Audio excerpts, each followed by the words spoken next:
Eòlas' finest reporting.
This over here is DM Nix, and he is saying hello from America. Good evening to you, DM Nix.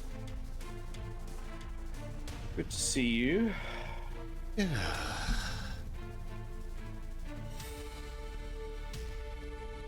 We are back with our weekly story game session of Eòlas, which is Dionyx's setting that he has been writing and developing. We have been playing characters within the setting and writing and developing, as well as playing our characters. Right now, we are in the middle of a cave, which has had these pale creatures inside, and who threatened us, or we threatened them because it's their place. And we did some fighting, and then Thurbo really wanted to kill the last survivor of this particular section, but the rest of the people said, well, maybe it might be better to keep one alive to if there are more of these, and maybe we can, make some sort of diplomatic You want to meet the real me now? And allow me to introduce myself. I don't really want to do We that. are the Emperor's chosen. I guess I'm outnumbered. Something like that.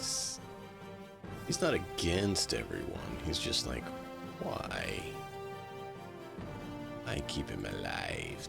He's just a problem. Do not need him here.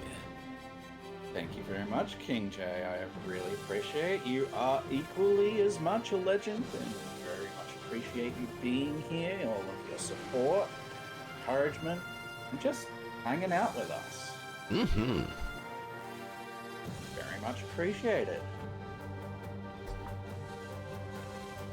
Alright, so what are Thurball and Peter thinking and feeling as we finish up in this little room up here? I mean, Thurball's wondering why keep him alive when you kill him. Peter's thinking Thurball's a bit crazy. A little. Perhaps. Probably rightly so.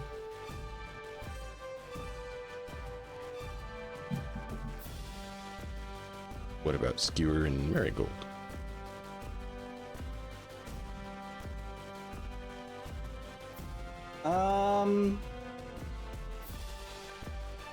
Well, both of them are still feeling a little lost because we fell down a shaft and we don't really know where we are. We know we're underground, but what is this? Caves? Caves that are apparently, like, occupied? There's mining going on and never heard of these people before. So feeling maybe a little bit lost. Skewer is being vigilant, I guess. He doesn't necessarily want to fight. He doesn't necessarily not want to fight.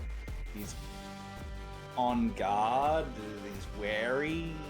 Obviously, this character that we met that we might want to give a name at some point, or maybe it's just the leaders that we want to give a name. At the moment, we don't have one. This Moloch scavenger here gave up and dropped their weapon and begged, basically. Kill me! So he's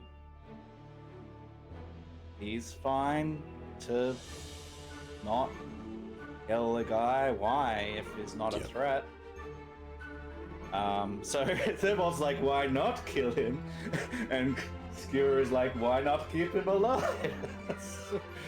Why would I kill him? Oh, I guess why kill him? And then Marigold's like, why not keep him alive? Because it's useful if get diplomatic. We've got a little slightly different takes here. Oh, absolutely. I think, yeah, we've all gotten a little hurt, not hugely. We learned your raised arm works well. Absolutely, it's crazy. However, that spell, let me just check it. Ow. Check it, see how long it lasts. 1 minute. So if we get into more fighting, she can't cast that again. It's definitely been a minute. Yeah. That's why we should just charge through and kill everyone. We can keep it active longer. A minute is not very long, DM. I'm not sure if you're aware of this. So yeah, that's been used up. She would say that she doesn't have as she might need to refocus to, and then potentially help others. Although she hasn't used any of her focus ball. Okay, so she doesn't need to refocus. She could try to attempt to cater to anyone's wounds. I know we just did that recently because we fell, and when we fell, we took some damage, but I'm not sure that Peter took enough damage at that point to feel like he needed healing. I can't remember. I don't think so, but I can't recall 100%, especially after crazy I mentioned to you. Right, and at the end of last session also, as a note to our viewers, Thurbol looted the chest over here, and he gained a few things. He gained some silver chunks that were in there, some silver coins that were in there, 100 silver coins, a couple of pieces of gold, not many, and a satchel, which the gold pieces are in at the moment. Silver pieces are in. Yeah, so and that satchel looks a little bit loot. Looks special. There, Thurbol. So might want to check that out. It's special to me, for I claimed it from these beasts. So for those also at home watching, we have our stash over here. And the study satchel here reads, this heavy backpack of alchemically treated cloth laid over a metal mesh protects its contents from water damage and other harmful effects. It holds up to 4 bulk of items, and the first 2 bulk within the satchel do not count against your bulk limit. So you can put 2 bulk of stuff in there for free without it counting towards your bulk. So, pretty good. Like a little mini bag of holding from D&D. Mm-hmm. At least lightens the load a little bit. Right, so the first person to need that, who is getting encumbered a lot, can grab that. That would be Kessler. No. So, Kasser ain't here. Right? No, I know that was the point. Thurbold actually probably could use it.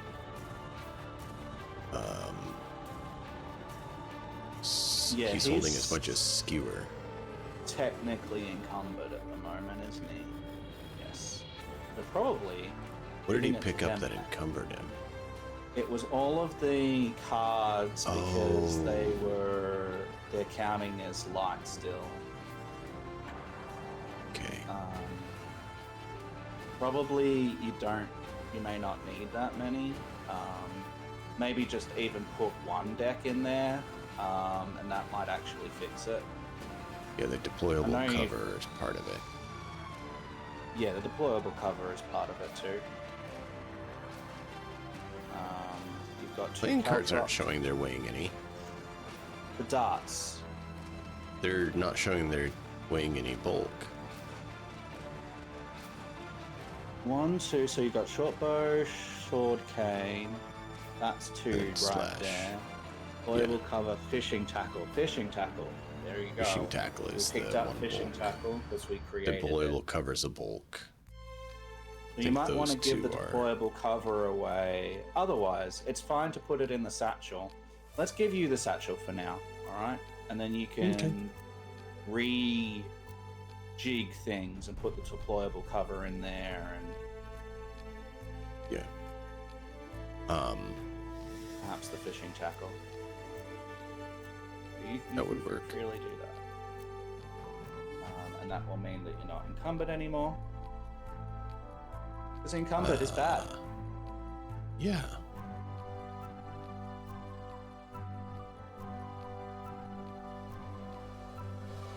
We've not had time to really get out the deployable cover because it usually, it takes a bit to There you deploy go. deployable cover. Look at that. Perfect. Now we're not encumbered. Good job.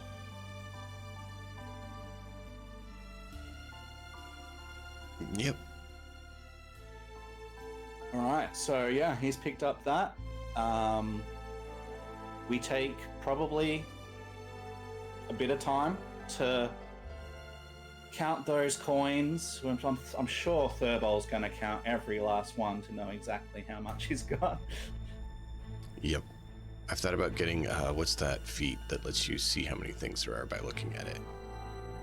Yeah. Cunning acumen or something like that, where he can kind of like be like, oh, there's 100 there. Yeah, up to the nearest sort of 10, yeah. Cool.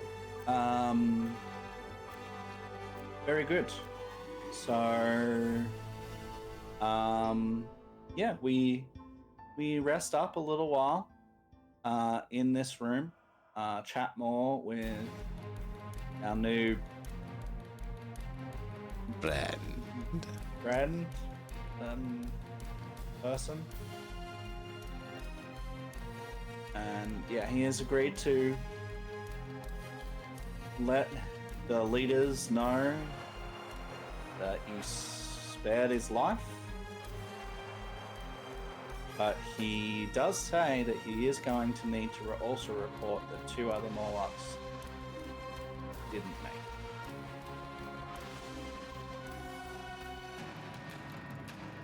it. Be interesting. I mean, we were defending ourselves, but... So were they. Yep.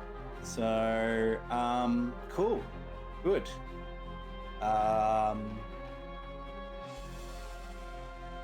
We spend some time to rest. Not huge amount of time. Peter does look injured. Marigold will ask, Eerie, does look like you've got a few scrapes and grazes there. Looking a little baggy under your eyes. Feeling okay? I've taken a bit of damage from these creatures.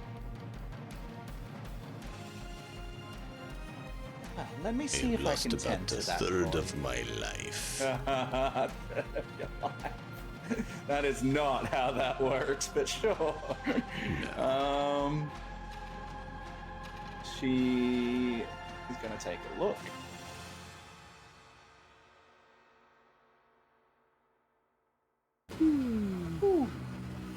All right. One off. She bandages Peter over the course of 10 minutes, applies some healing salves and such to Peter's wounds. It feels better. Thank you, Marigold. It does take 10 minutes. So we have 10 minutes here for Thurbol and Skewer to be doing things. Peter can think and stuff, but he can't move very far because Marigold's tending to his wounds. Thurbald was probably doing his inventory stuff during that time. Yeah. And stuff about. Skewer would ask a couple more questions of this pale one here, such as, how many of your kind are down here? What have you been mining? Do you want to roll for that? Do I want to roll for that? Like negotiation, or is it just he's just complying and helping? That's what I was wondering. Is that something we should roll for, or is that just something we should do? Or yeah, let's see how helpful he's being. Sure. I'm gonna roll diplomacy. This is great for Skewer. He's so good at this. Oh, okay. Well, he's really good at it right now. Hey, nat 20's a nat 20. So that might be something that I decide to do later on as he levels up. Maybe get some training in diplomacy if we continue to do well with our rolling. It might be something that we can reflect in his level up process as he gets better at it and such. But he's I like doing it that way.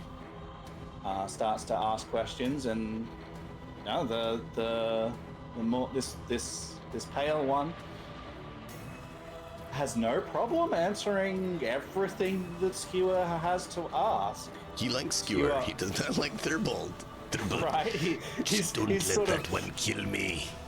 He's sort of standing behind Skewer's legs on the other side, almost like a scared child, but not clinging to him, just standing on the opposite side from Thurbold.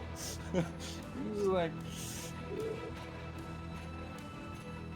thinks he might be a bit safer there. And he'd probably be right.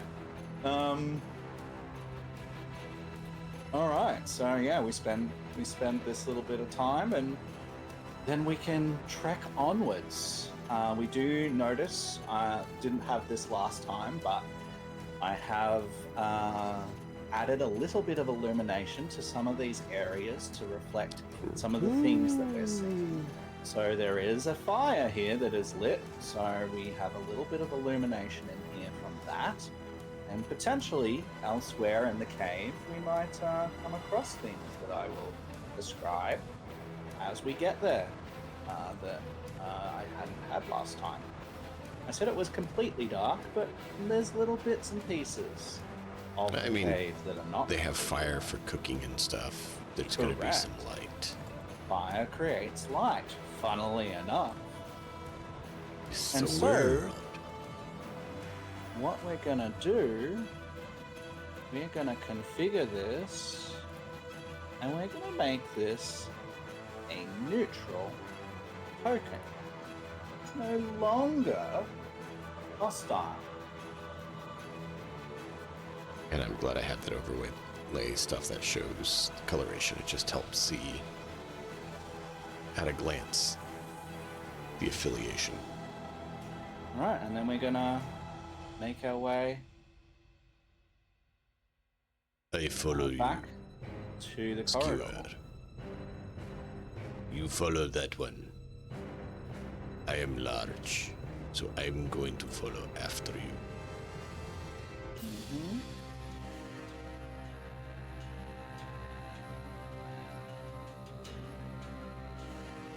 Good.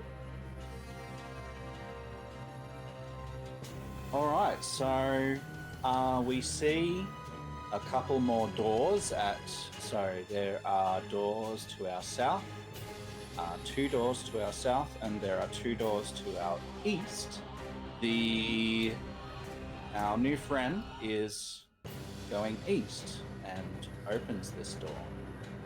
We see a very faint light, well, not so much light, but you see maybe a difference in the amount of illumination that is there. The walls are riddled with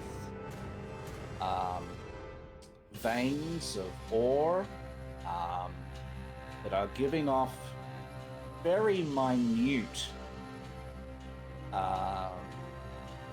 light or a glow, which altogether, because it's riddled with it, does give this area a slight low light vision.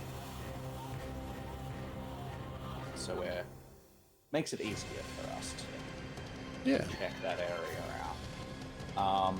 And we're noticing it's all just like ore and different rocks and different natural earth materials.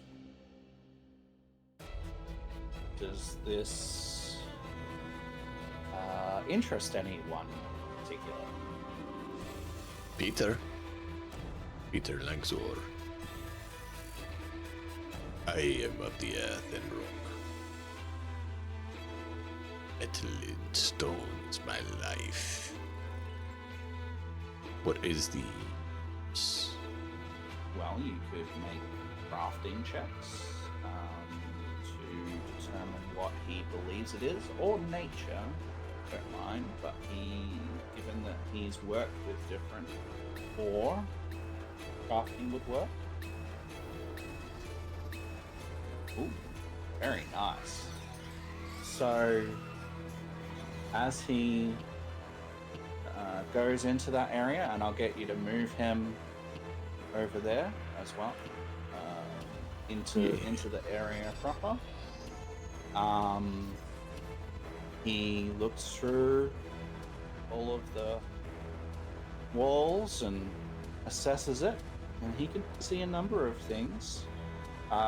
Firstly, he notices that there are veins of silver here, which is unsurprising given that Thurbal retrieved quite a number of silver chunks from the chest, and so he notices that that's been mined, and that there is much more here. He also feels something deep in his core as he moves through here. He senses that this area is almost attuned to Earth. That Earth, like the closeness of the element of Earth, is more apparent here than elsewhere in the cave or other places that he's been. He might have been somewhere else that has felt this way, but it's not very often that he feels this way.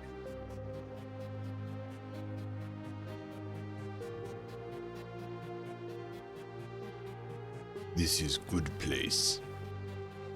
Good ore and good earth.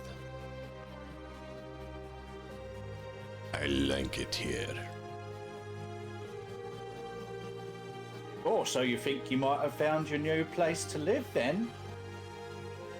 Well, not now, as we have mission to do. You must finish mission. Well, just in the back of your head, eh? Considerations, if you feel good here. It is a nice place. Of course, Thurbald's there, flabbergasted, like, what's a dank cave? How is this nice? Right. I want my cushions and my warm sun. Our new friend will say if you have any weapons out, it might be a good idea to put them away as we are approaching the leadership of our people. And if you have your weapons drawn, it probably won't go over very well. By all means, have them in a scabbard or by your belt if you feel like you might be in danger. I cannot put myself away. He asks that we sheathe any weapons that are drawn, basically. Understandable. Skewer does so immediately. Don't believe that Marigold has any, just the torch. Thurbald just has the torch and cards. Yep, that's fine. Cards. Yeah, just card. Just cards. All right, and then we are going to make our way Because, cards. closer. And as we come into this new area, I'm going to describe what you see. So there is a recess in this room, kind of like a natural dip in the middle of this room that culminates in a pond. You hear flowing water, and there is water sort of like circling in this pond.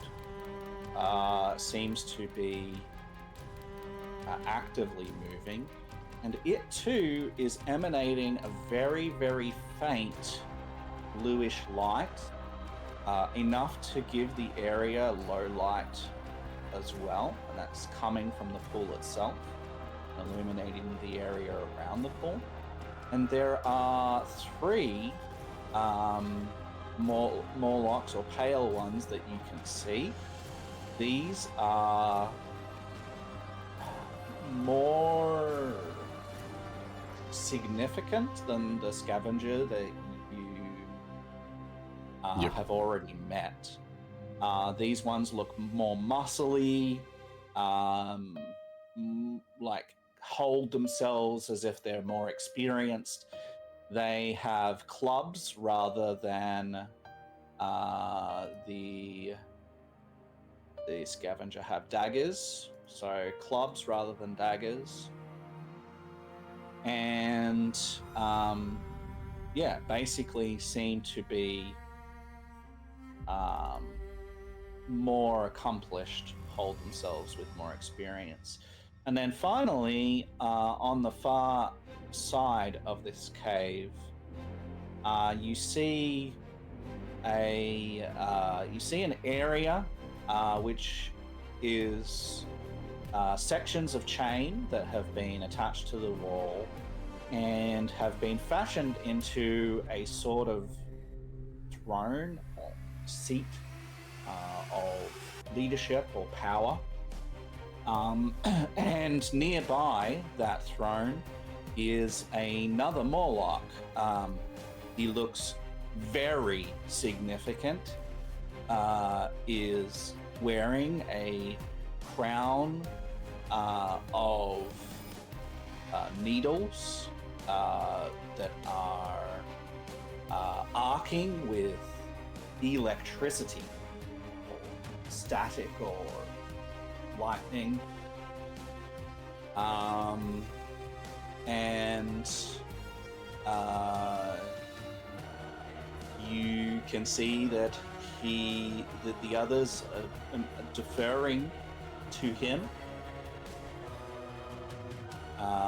And immediately as our friend comes into the room, at the wooden platform over here, he will bow down to his knees, and he will say, "Hail, Dreshkan, I bring you travelers to our lands. This is Thurbol, Peter, Marigold, and Skewer. They have come from far away and say that they fell into our tunnels from above. They were scared by us, and we were scared by them. We attacked because we thought we were under attack, and then they had defended themselves. They spared my life, but unfortunately,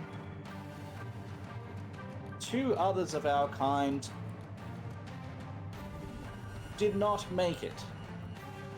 But when I submitted to them and stopped fighting, fled for my life, they agreed. I think it'd be best that we don't fight them so that more of our kind do not perish. But at your will, Dreshkan." And Peter walks up behind him, of course, this towering giant of stone and metal. Right. I'm Peter. Dreshkan will start to move forward. They probably, given their sight, would see some glint of the light from the torches on Peter, because he is rock, but he does have metal veins as well. So there'd be a slight glint every so often in spots from him, as there's flecks of metal throughout. Sure. All right. Dreshkan will approach a little way. Will gesture his open hands. Will say, "Well, thank you for your report. I will make an assessment now.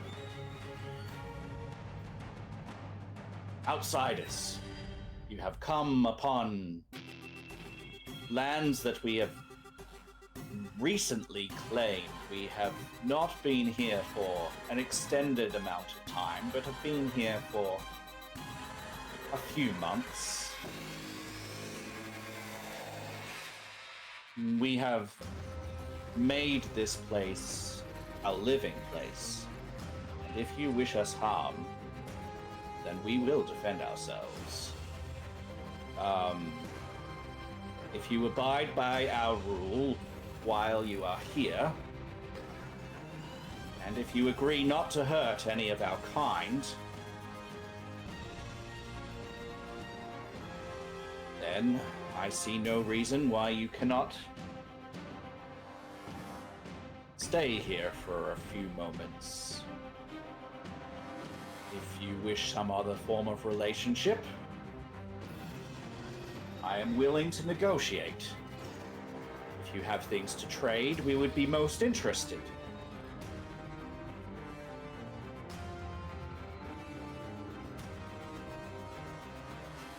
You're muted.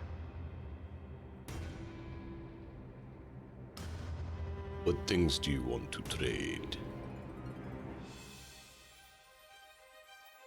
He says, we are underground delvers and tinkerers. We came upon this place and found technology that we had not seen before, and we are much interested in technology, so we decided to explore it. If you have any items that are technological in nature, we would be most interested in trading for those, and if you want items of technological nature, we could probably help you. As far as what we would trade for, well, food is always useful, as there is not a lot in the underground caverns, and we have to send hunters up to the surface. And as you know, it's very cold at this time of year. Quite dangerous. There are wolves out there, and bears, and all sorts of manner of creatures. We could do with more food. If you have that. If not, I'm not sure what you would have that would be useful to us, but we would be willing to see what you have and make a judgment.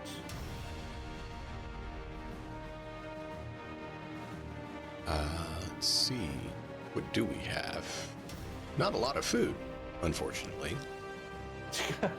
Not a huge amount. Got some rations. We do. Marigold suggests that she could potentially cook something with what she has. Yeah, that is an option. We have a hand crossbow and a great club and some daggers and short swords. Random stuff. An arbalest as well. Well, that's true. We do have the arbalest.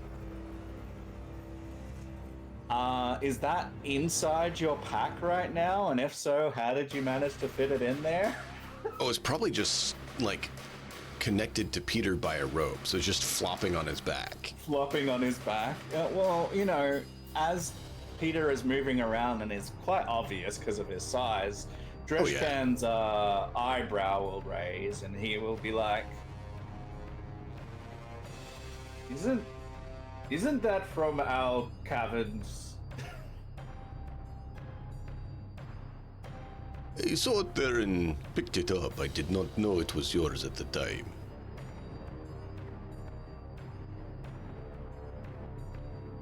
We would appreciate if you could return that to where it was. How did you carry that? He's not saying that, but you probably see that question in his mind. Like, he takes it off like it's just a normal crossbow. It is a nice thing, but sure I can put back. That would be good. Yes. Thank you. You have to think, it's large size, so it actually fits him perfectly, because he's large, right?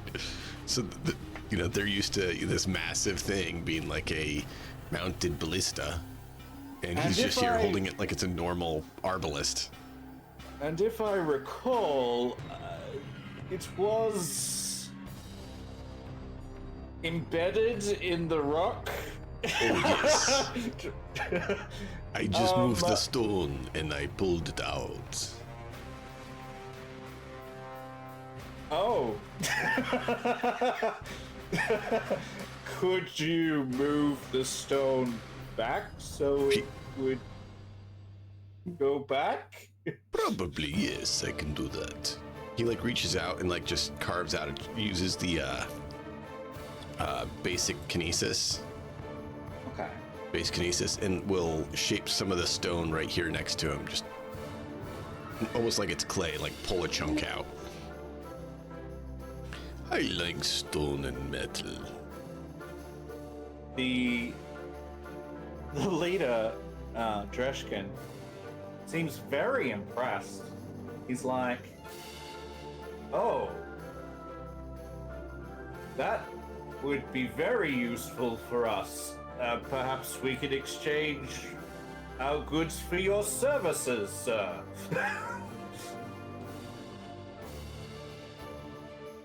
What do you have in mind? Well, if you agree to not harm our people, I can have one of these, gesturing to the other two across the other side, show you around. And Sure. you will not get access to everything, but we can show you these localized caverns. And if you see anything that would be useful to you, perhaps we can come to some sort of arrangement. I do not know what sort of things you might like, so if you see something you like, come back and we will make some decisions together. I think that can work. I don't like hurting things. I like making things. Hurting things is more my companion's area of expertise. At that point, given that we have decided to stay neutral, and they have decided to stay neutral, at this point, they are all neutral. Note that they're not allies. Yep. So, I guess we can take the time. Peter will go back and return the... Yeah. That's fine. Arbalest. You can do that narratively and just remove it from your inventory. Delete it is fine. Yep, just did. And that can get replaced because you have that power. Yep. Dude, I didn't realize how much fun base kinesis could be. I know. So obviously, we know that if there's a specific hazard or something like that, then you can't just overcome it for nothing. But when we're in narrative mode, in exploration mode, it's pretty damn cool. I mean, because it literally says you take the element and you alter it. Right. So choose one of your elements, and it has a range of 30 feet technically, and it can only be negligible or light bulk. Right. But you just mess with it. Yeah, you can sort of shape it into a ball or shape it into a cube or whatever, shape it into whatever. Obviously, if you want it to be high art, you need to make a check for that, but just like shifting its shape, as long as it stays like relatively mundane, is absolutely fine. Yeah, and so you are able to explore the rest of this place. Skewer and Marigold will just come with. They're gonna defer to Furball and Peter, so that I can narrate to you what you see, and not like if one of them's particularly interested, they'll say something. But given that I created this place, I know what's there. You don't know what's here, so is there anywhere that they way. said we're not supposed to go? So yes, at this stage, back along the corridor, there were a few doors that we haven't yet opened. Right. The southern door, the first southern door closest to us now, is off limits. Everything else, I think they're fine with. Okay. And is the guy coming with us? Yeah, one of these will come with, but you don't have to represent it. Okay. Scavenger will go back to rest and recover. And why, is he hurt? Yes. And one of the other Morlocks, like more Morlocks are here than are represented. Yeah. So they will have someone amongst them that has some healing arts and will go and go and tend to him. So I guess first we can see what's around. Yeah. So as you talk to our tour guide Morlock. As you come up here, you notice that this seems to be some sort of storage area. But there is a feeling that you get when you come in here, and a smell that you sense in coming in here that is different to the rest of the cabin. The smell is of wood. This whole section of the cave smells keenly like wood. There are a lot of wooden objects nearby, like crates and chests and seats and even like woven baskets and things made out of different woods, a table, a desk, all that sort of thing. But that shouldn't by itself smell like wood. I mean, if you went right up to it and smelled each object, then it would. But this whole section of the cavern smells like wood. Probably something Thurbold would say. Why this place smell like wood? You do not have trees or nice things like that. The Morlocks will shrug and just be like, say that this place is special. Not just this room, cavern, but this whole place feels special. There seems to be areas within this place that seem to be honed to each element. They have dug in many directions. You can see that these caves have been dug out by the Morlocks, and they say when they got here, they smelt this too. It's as if this section is attuned to that element. And they say, so we've explored quite a bit and found areas, caverns that are attuned to each element. It is interesting.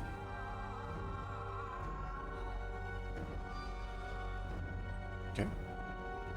Cool. Yeah, so it's just a storage room, really.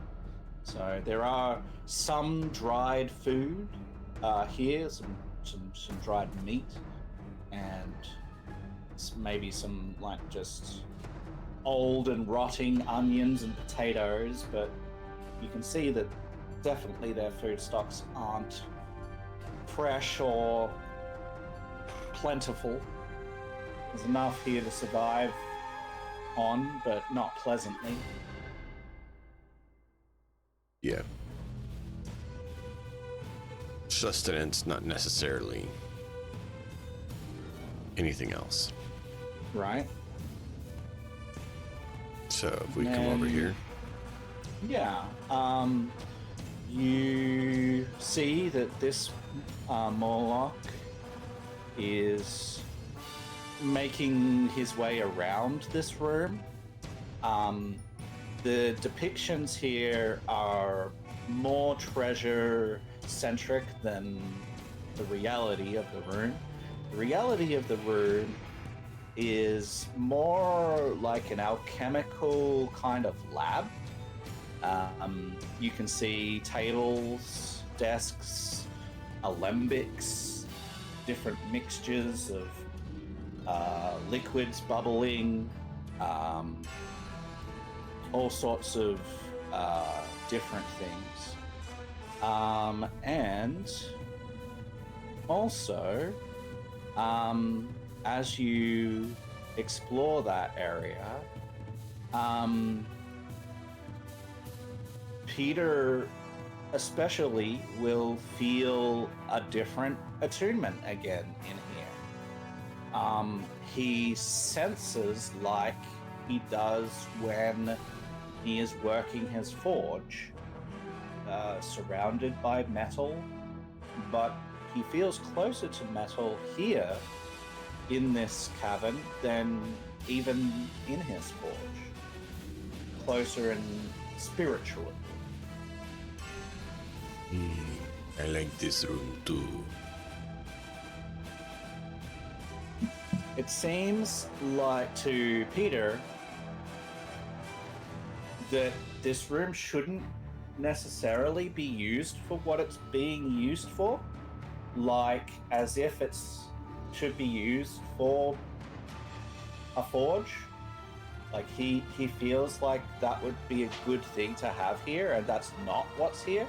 Instead, there's these strange alchemical vials bubbling and burners going off and bottles lining the walls. Yeah, he'd be like, this is not good here. This needs to leave. It does not fit. Yeah, it is the not feng good shui for is the off. place. Because we definitely have feng shui in this world, right? Right? Nah.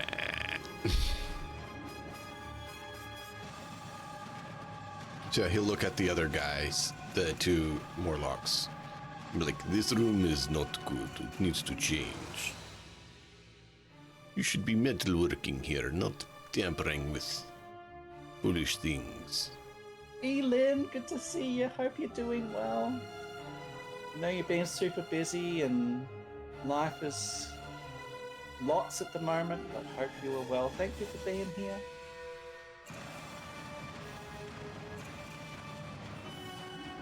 Yeah, you see the Morlocks like look at you. They're like, well, this is what we're doing.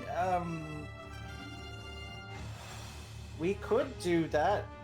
Maybe speak to the boss man about that, but for now this is where we're doing this. It is foolish and unsafe. It is not proper.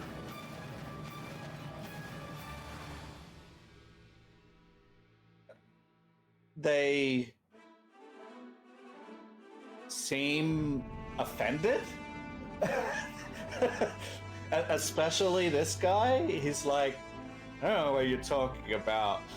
Like he seems he's huffing a bit.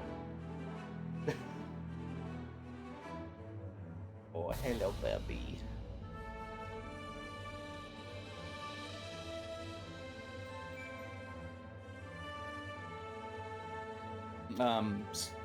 Marigold would be like, "Oh, dearie, I know that perhaps you feel like what they have here might not be located properly, but dearie, different people feel differently. They have different traditions and different ways.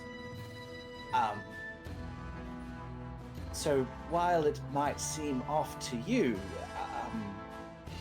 I'm not sure that questioning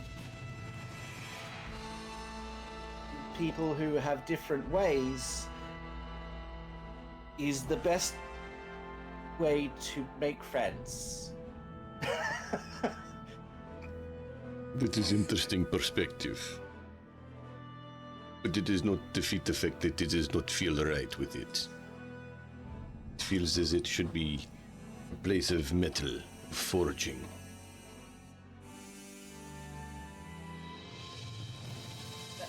Fair enough. Why don't we see what else is around?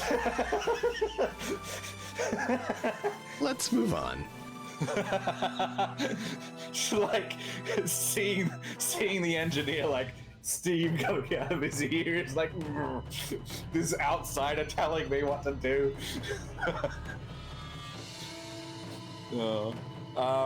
Yeah, and so you explore to the south.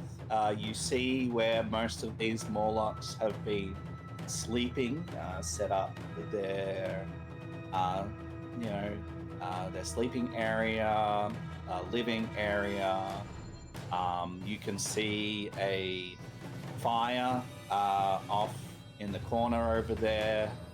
Currently, there's more Morlocks, cooking. There's a delicious scent of some sort of meat being roasted.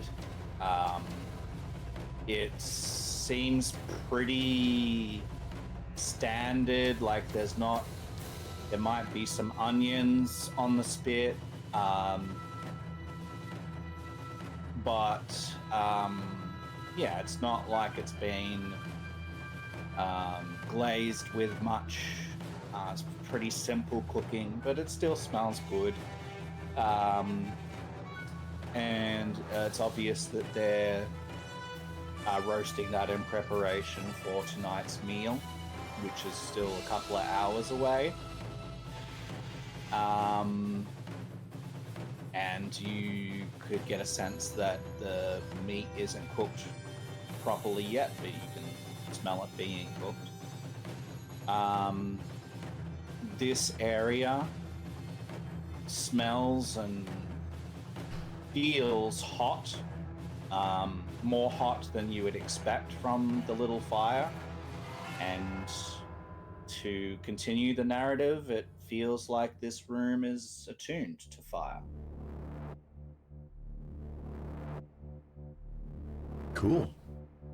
The sleeping area as well? Yes. So we found wood, stone, metal, and fire. And water from the central.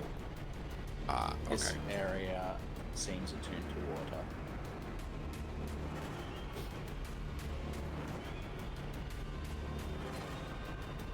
So all but like one of the elements. Yeah, the only one you haven't mentioned is air, right? Mm-hmm. Not mentioned Yeah. yet.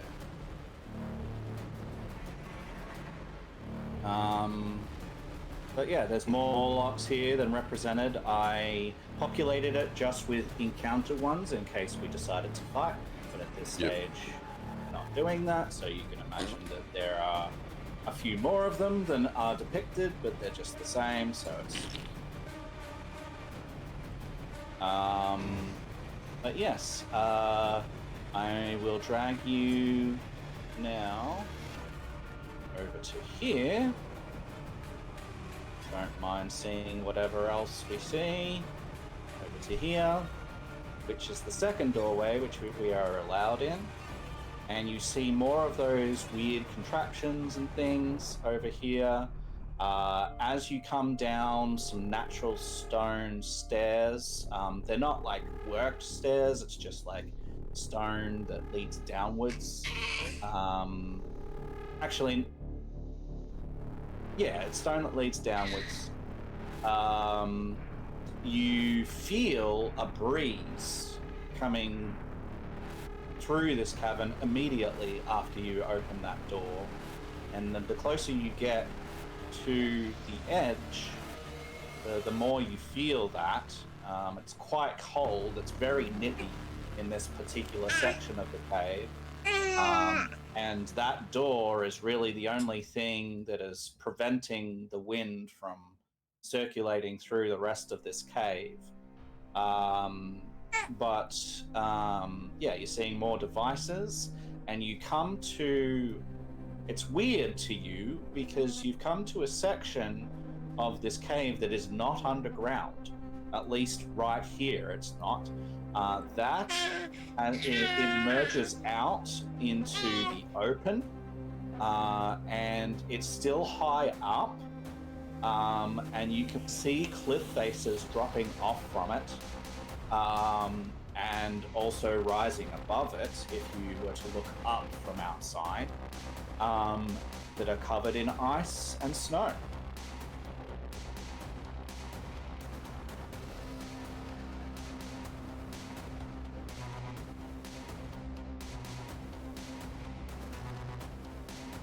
This is a cold place. Maybe we should go back in where Marigold does not get too cold, yes?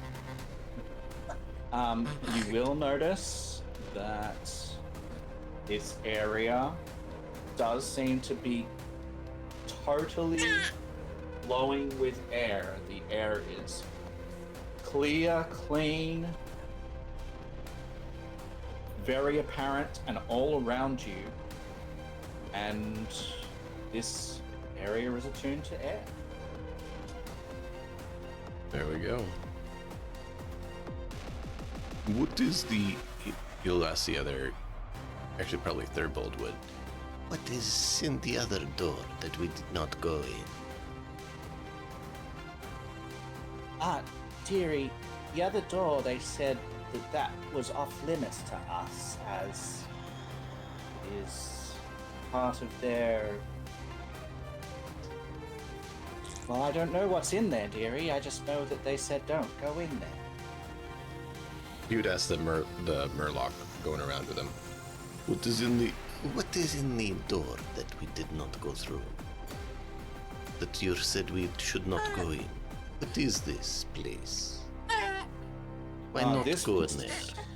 This particular Morlock will refuse to answer, and he or she will say that the only person authorized to discuss that would be their big boss, who you talked to earlier, Reshkan.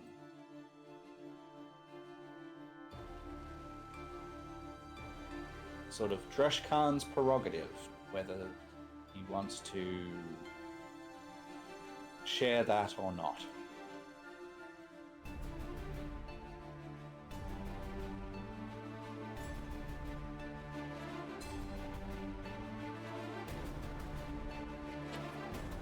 I see, and why is that? No one else makes decisions?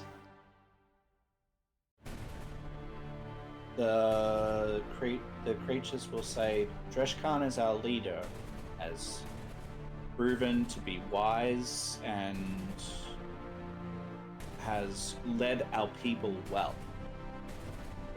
Refer to him.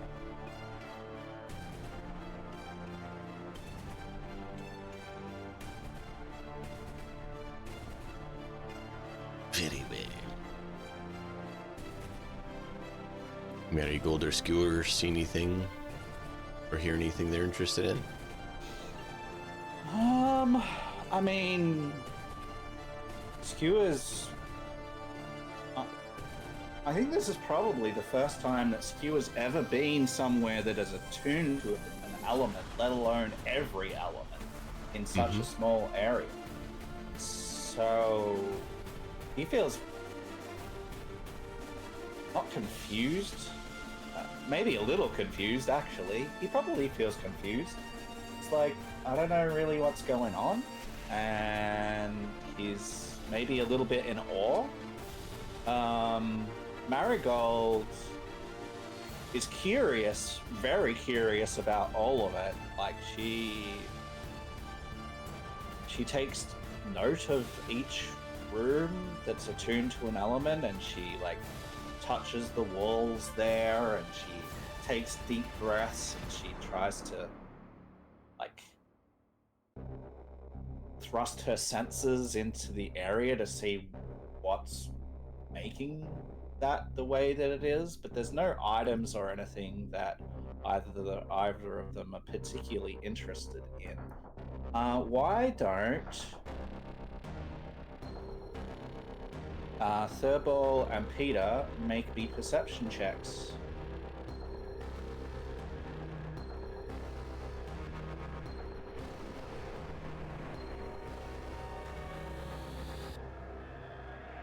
Oop. Oh. Of course. Right. So Peter doesn't really notice anything of interest to him other than the rooms that are attuned to his elements. So the earth one, or stone one, and the metal one. Other than that, like, those are the things that interest him the most. Thurball notices that there is a table set up over here with two opposing seats on either side of the table, and that there is a Morlock there, who I'm going to just move one of the other Morlocks over there, who is dealing cards onto the table. I shall see. Friend, do you play the game? Yes? The character nods. You like to play around. The character looks over at Dresh Khan, and Dresh Khan's like, yeah. So it's like, okay.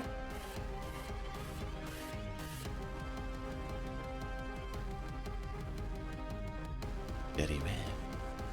So Shall you deal roll... or shall I? He's going to deal for the moment. It's his place, but you could take a turn in a moment. You can roll your gambling law. Come on, big number. Not great. Okay, well, let's see how he does, given that he doesn't have gambling law. Actually, I might give him gambling law, since we're here. But what is your bonus at 6? Okay. Int plus proficiency. You're gonna add a skill. Gambling or add skill. It's going to be less than yours. Alright, gonna do this. Roll. Oh! Oh! Okay, so he deals out some cards. Sounds like maybe it's a game he doesn't know, so he's trying to figure out the rules. He's trying to figure out the rules, yeah. This Morlock has done this a lot, and he knows this game perfectly. He trounces. He trounces Thurball. Beats him to a pulp in this game. It is a different rules than I'm used to. I have an interesting version. He says, oh, fair enough. Why don't you teach me one of yours? Very good. Why don't you roll it again for me?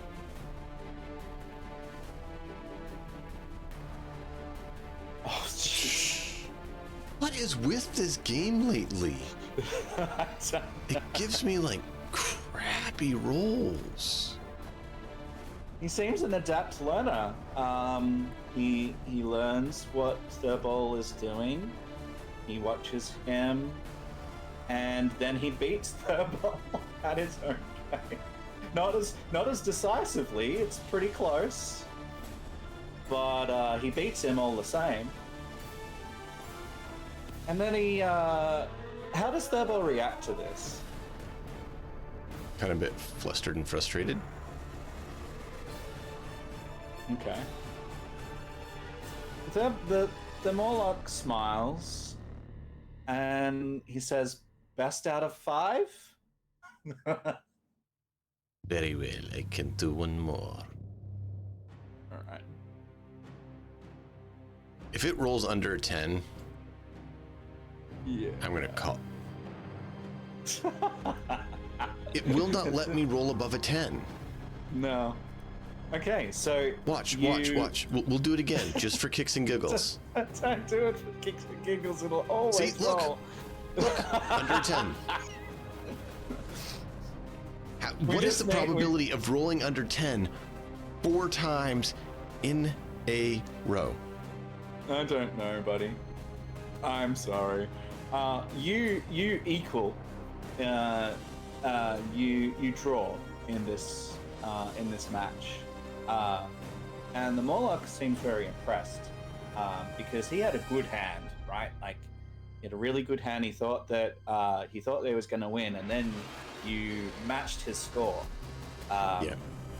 And he's very impressed, and he says,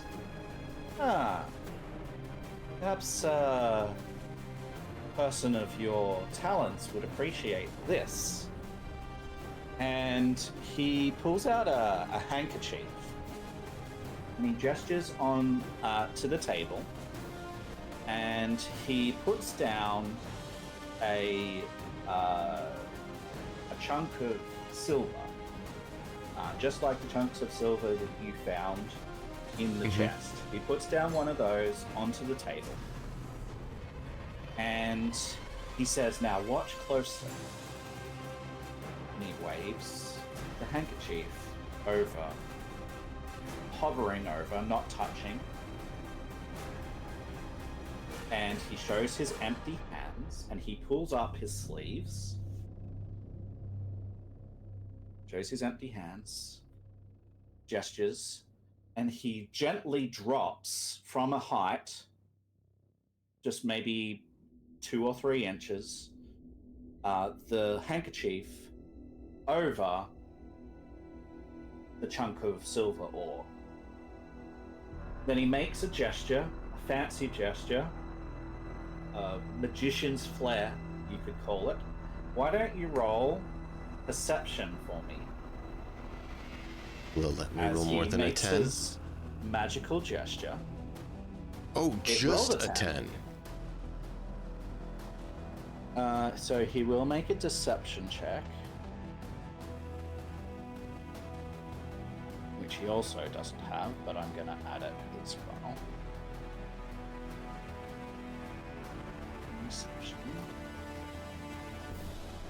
Deception. Disgrace. And it's going to be at 7.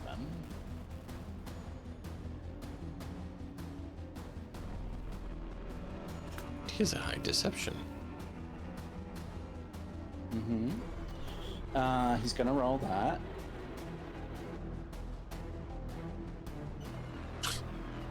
That's okay. I'm gonna say that Thurball gets enough here to see something. He doesn't quite know what. Right? So he doesn't understand what's happening. He sees something in this gesture. And then his hand comes down onto the handkerchief, slams down like in a fast movement onto the table. And then he lifts his hand, and the handkerchief is now lying flat on the table with no chunk of silver underneath, and there is nothing in the Morlock's hands.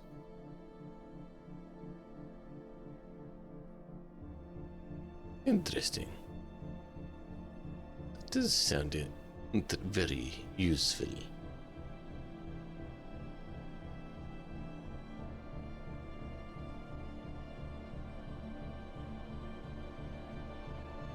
So he seems interested in it.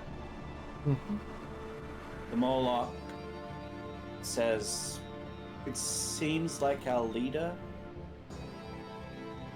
is interested in trading. Perhaps you would be interested in trading knowledge of this trick or something." Sure. I do not have a lot. I have some rations. I have... what does he have? Let's Caltra. see what's in our party. Playable cover. Because we have a few items Hand like crossbow, great club, dagger. just like weapons, yeah. Yeah. So, like, he'd be interested in trading you for some of those mundane weapons that we're not using. Sure. Why not?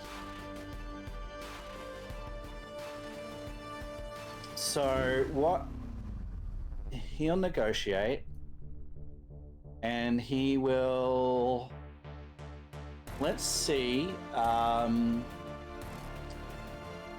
Make maybe a social check or a deception or something social like that to see how good the deal becomes between you and this Morlock for this hang. Do diplomacy. He doesn't feel like being deceptive right now, since his friends seem to shun it. Trying Pretty to be good. cooperative. So you secure a good deal.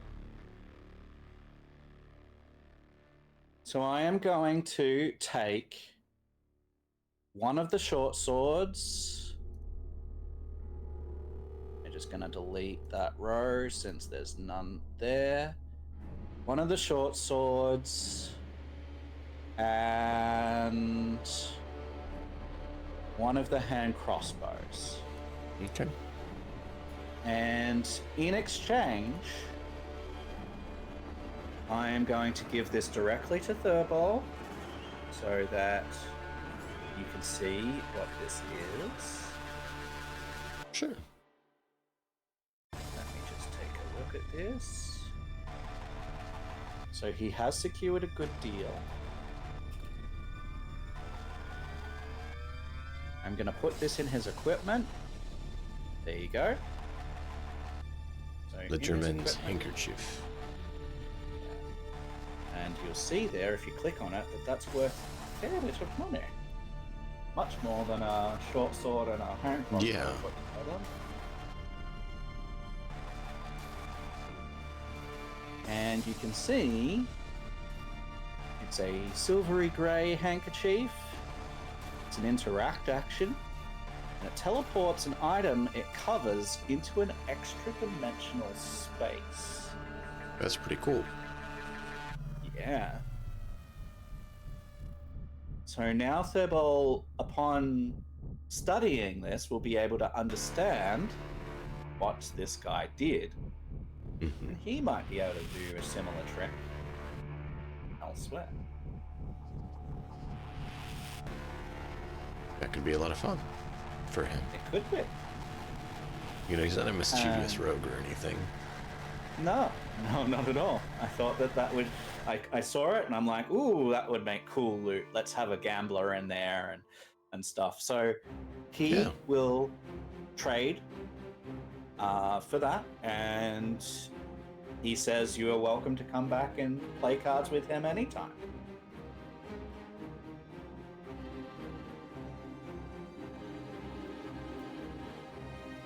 Sounds good. Sounds good. Thank you, friend. You play very well. You must do this a lot. There's not as many as where I come from. Want more to play? He says, I have a secret. Yes? He says, I'm very old. I do not have that. I am not very old. I'm actually quite young. So he doesn't look really any older than any of the Morlocks that you've seen, but he says that he's old. Which intimates that he's been doing this a lot longer than Thurbal has. Yeah. I'll have to practice and come back and try again. See if we can improve. He would be thrilled Thank you about for that. the lessons. All right.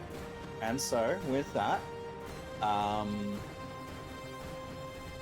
yeah, if there's anything else that you would like to do, we can before an event happens here in a moment.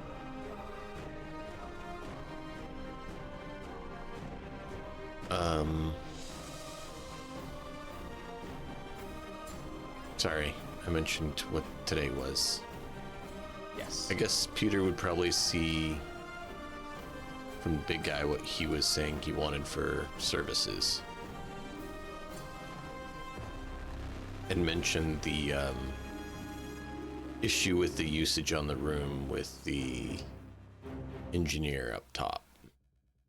Not trying to be mean, but it's, basically saying, hey, it's really should be used for something better like that.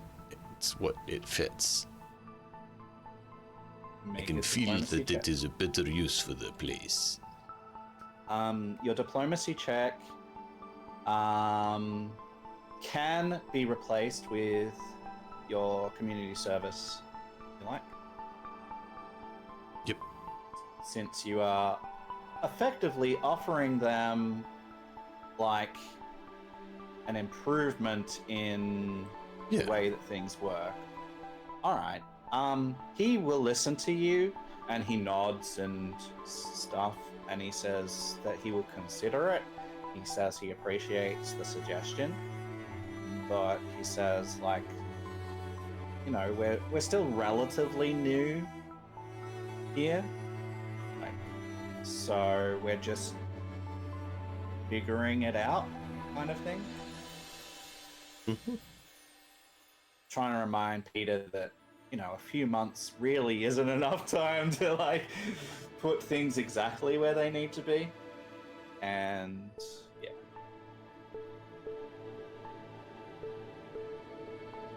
But I think that's he all I have for appreciates now. the suggestion. Okay. Cool. I don't know. So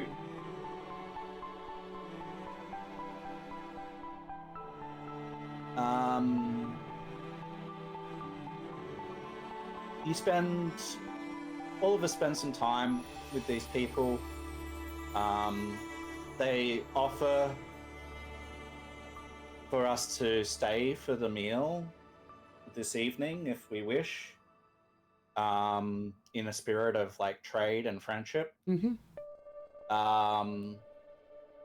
But before we get to the meal, something will happen. You will hear a bang coming from the room that you haven't been allowed. And you will hear some shrieks of these Morlocks and the sound of footsteps running. You'll hear the door opening and closing, and then a very sooty Morlock will emerge, coughing, spluttering.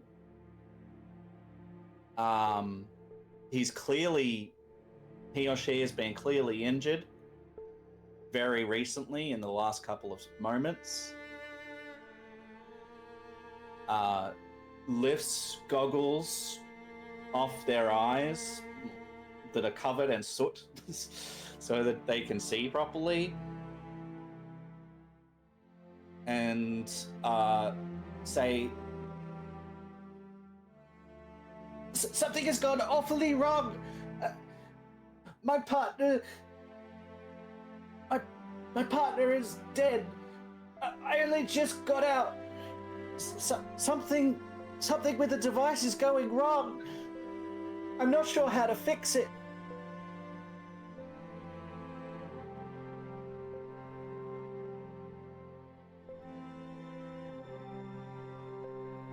That sounds like a very bad problem. Dreshkan looks a little disturbed. He says, "What were you doing?" And the Moloch uses quite technical knowledge again, like what you heard last session. Like, I was attaching the doohickey to the, whatever and just weird technological terms. And Dreshkan shakes his head and goes, "Oh, this is not good at all. Go and see the healer." We'll point towards the room where the scavenger went to get healing. He then looks to the group and he says, "We don't really have anyone else that has studied that machine. We have only just really come across it. It would be a great service to us, and we would be in your debt if you could figure out what went wrong and fix it. I don't know if you have technological capacity, but we don't have anyone else that can do that right now."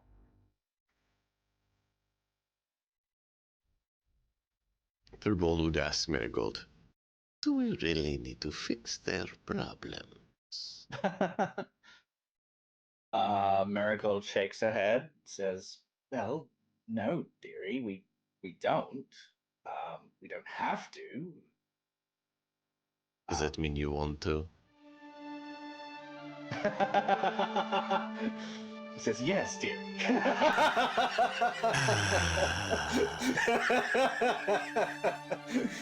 She says, "But it may prove to be beyond us.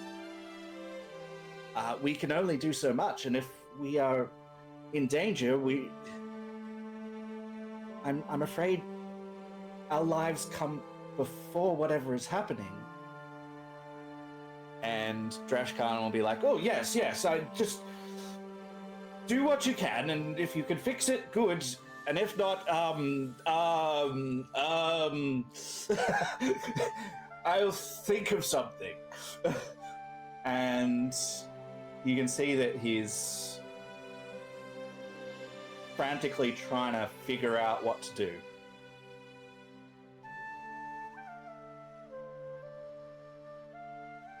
It will be like, we can take a look and see what we can do. But I don't know anything about it right now, so I can't make promise. He says, oh, of course, just do what you can. I'll sort this out."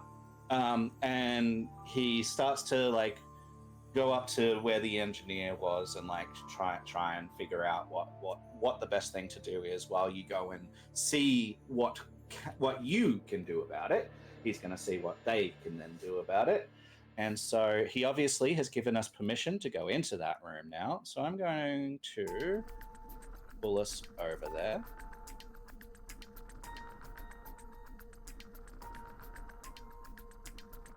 Oop.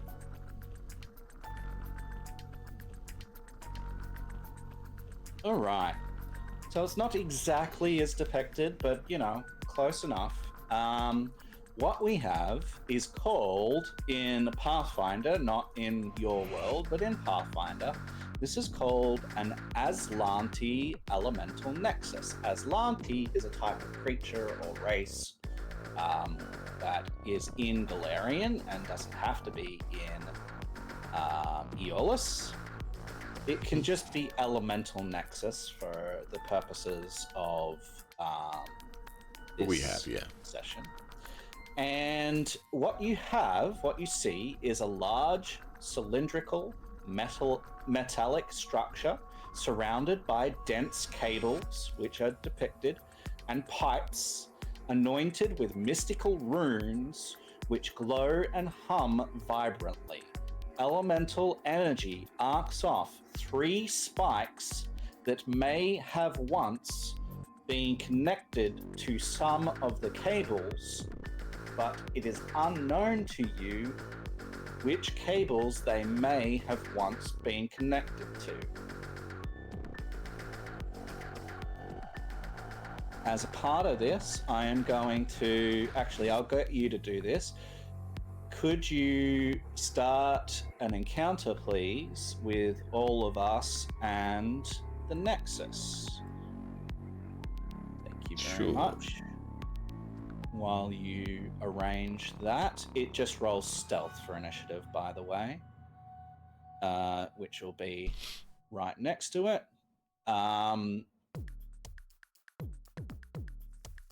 So we will see how this goes as far as that. Wow. All of us are going before it. Ow. All right. Them's the dice, booger. Yeah, so we enter in it. We see this weird cylindrical metallic structure surrounded by dense cables and pipes, anointed with mystical runes that are glowing. You see a strange glow in the room that if you look closely, you'll see it moving and thrumming and stuff. I put that there, so yeah, something interesting. Elemental energy is arcing off 3 spikes. And it's Marigold's turn.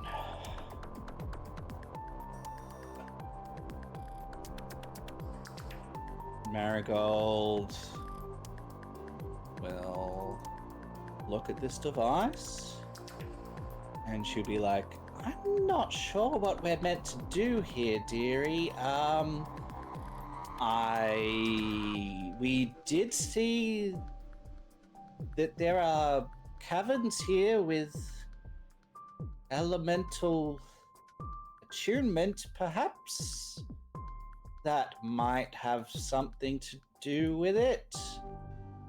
In fact, yes. Yes, it does, as she makes her nature check successfully. Yes, we could restart the machine's connection to an elemental plane, but we would need essence from the elements to put into that receptacle over there, which is this here.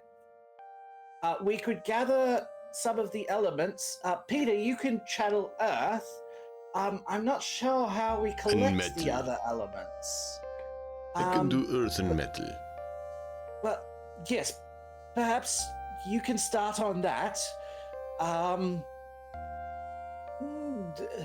Thurbol, perhaps you could see if you could disable some of those spikes. I can try that, or I can just burn the place. The way that you pick locks or whatever you do. So she's suggesting the use of thievery. Yep. On this area or just in general? You don't have to move to do it. Peter has to move, and anyone else that's gathering materials has to move to where they exist, the elements. But anyone that's staying in the room doesn't have to move. It's all within reach, effectively, to sort out. I'm not gonna make us force. As long as we're in the room, we can affect the device. Okay. So, if you open the hazard, you will see the thievery check there. So he can roll. Thurbol can roll that. You want to do it right now? Yeah.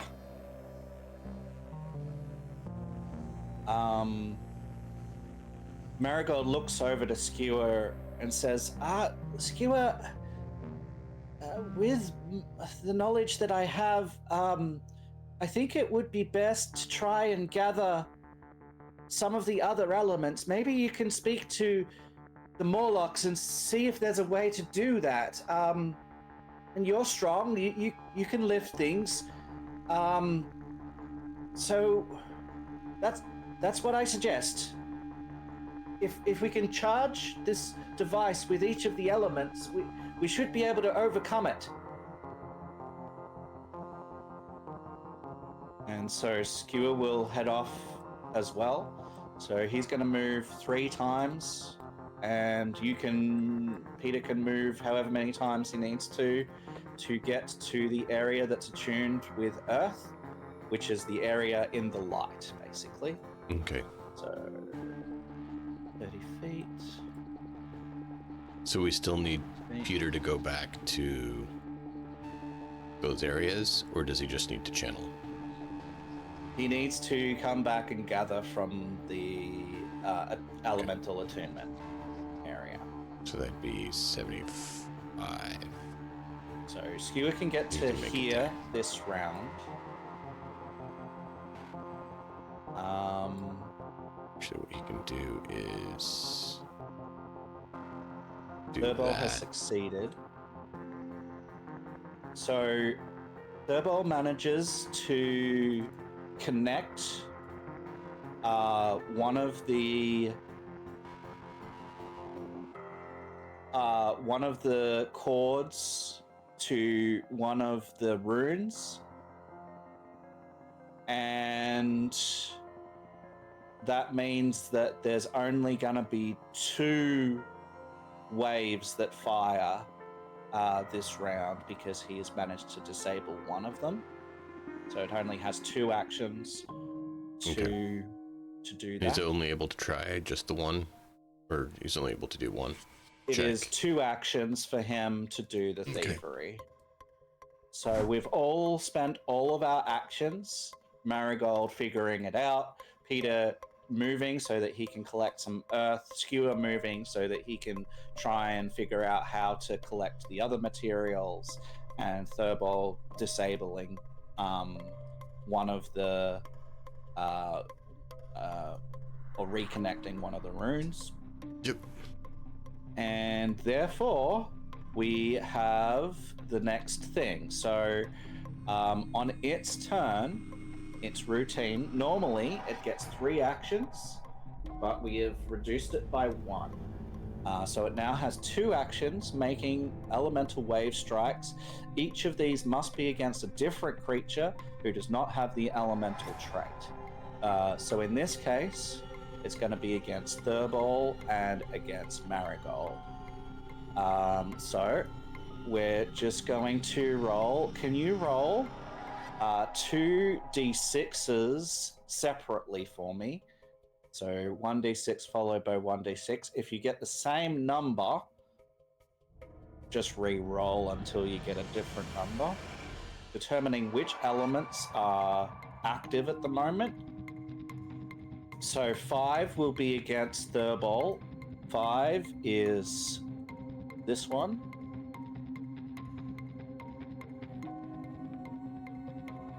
And it does manage to hit him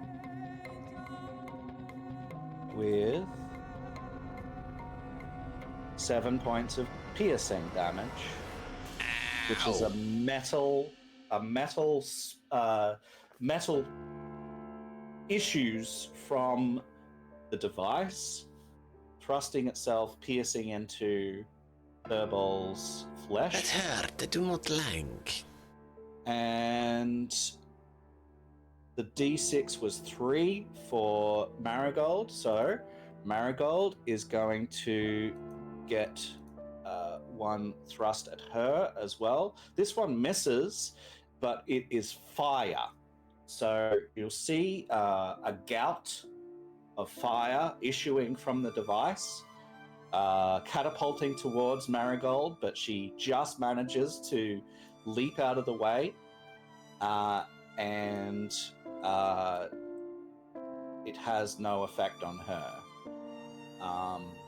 So that's its turn, and we're back to the start of initiative with Marigold.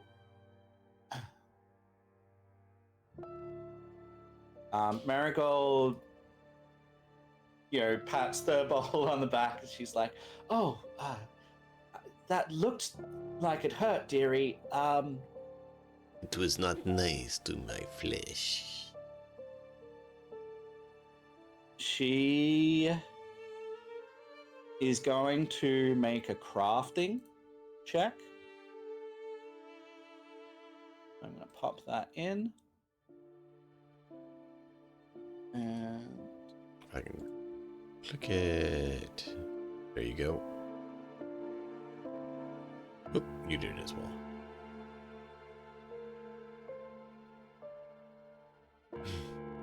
why can I not? It's in chat. You have to click it from chat, not from the Nexus. So in the chat window, there is crafting check that you click while you have Marigold selected. Ah, there we go. Nice. And she succeeds. So with this success, she connects more of the cables. So Thurbol has deactivated a rune, and Marigold has reconnected a cable.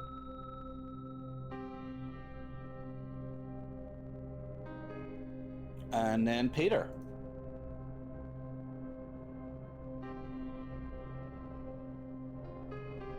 Peter is in the area that he needs to be in to channel some of the elements that are attuned to the elemental plane of Earth into his aura. Yeah, so For he him, can hold it's that just an action to do that because it's what he does does. this.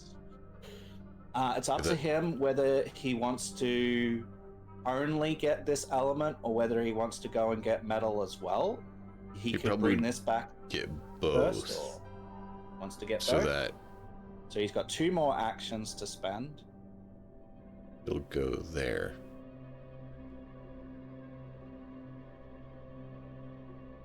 Running towards the middle place because he knows he can get that pretty easily.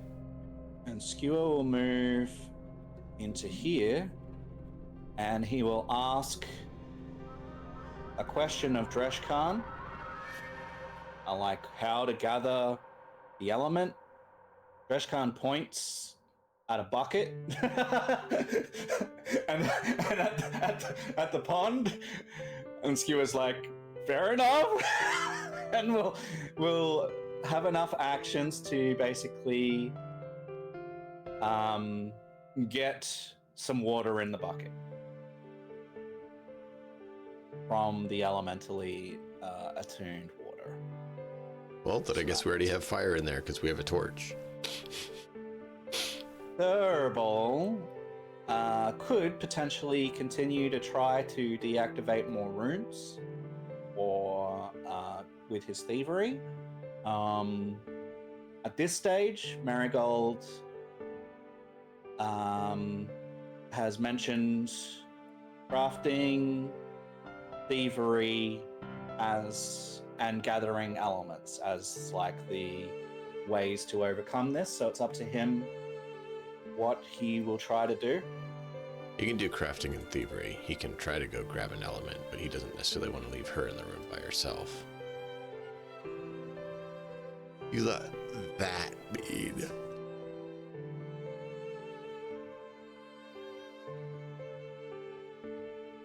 So he can do either one. Mm-hmm. Whatever Do you have a preference? No, it's up to what you think that he would try. You saw her do the crafting one, so he'll try to do that. See if he can manage. Nope. Ooh. Yeah, so he tries to reconnect some of these things, but he can't figure out where they go. He tries a couple, but they just won't fit. He looks at her. Obviously. You said they just need element, yes? She says, well, yes, if we were to successfully gather all of the elements and put them into a receptacle, it should reset it, dearie. To put my torch in there. That might work. You can try. So he'll put his torch in. Yep. Great. So we will see. Because it's fire. Right? It is, indeed. And his torch is lit, right? Yeah. Perfect. Cool.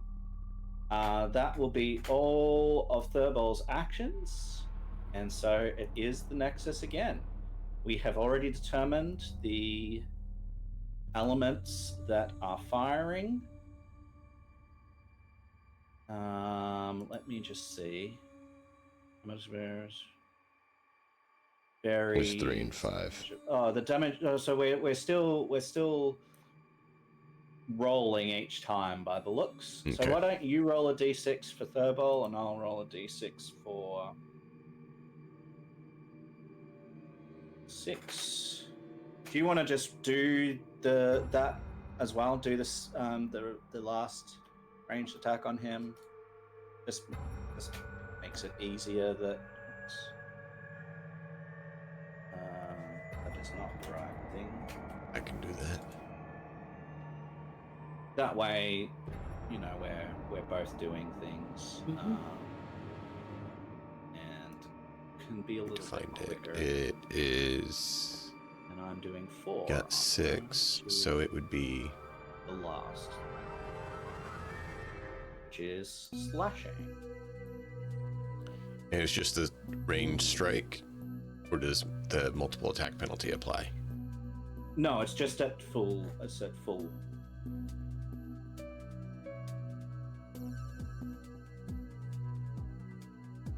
Oof.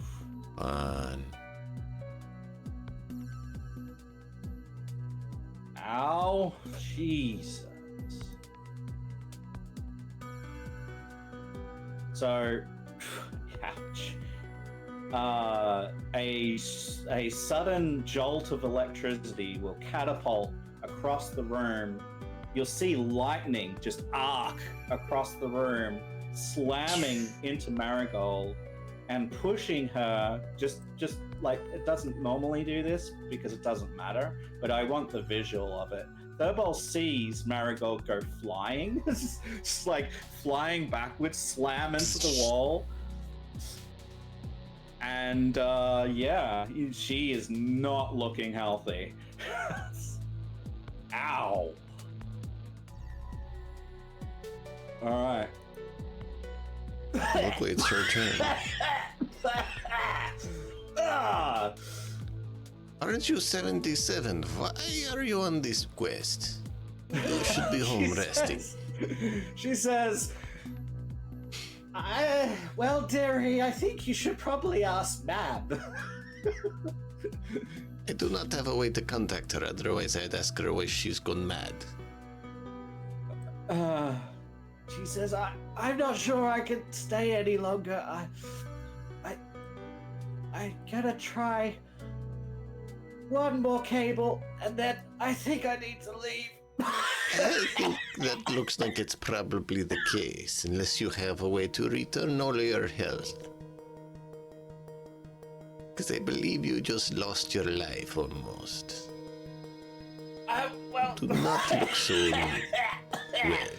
you could contact Mab and see if she would be willing to do such a thing. So she's going to try. Ma'am, do you care about your lady or not? She's gonna try again with her crafting. Oh, that hurts, man. Nope. And she spends her last action getting the hell out of here. Oh. Youch. Yeah, I didn't know you wanted Visa, so I just brought her with Marigold. You can put her wherever Visa would have been. I think Visa would probably just be in the main hall. Isn't expecting for things to go badly. That's the point. Peter, you are making your way to the metal room.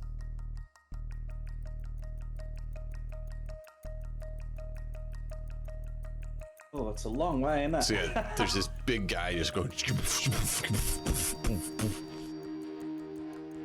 Yeah, and he can call out to the engineer, Sure. who doesn't really like him very much, but the engineer wants to solve the situation.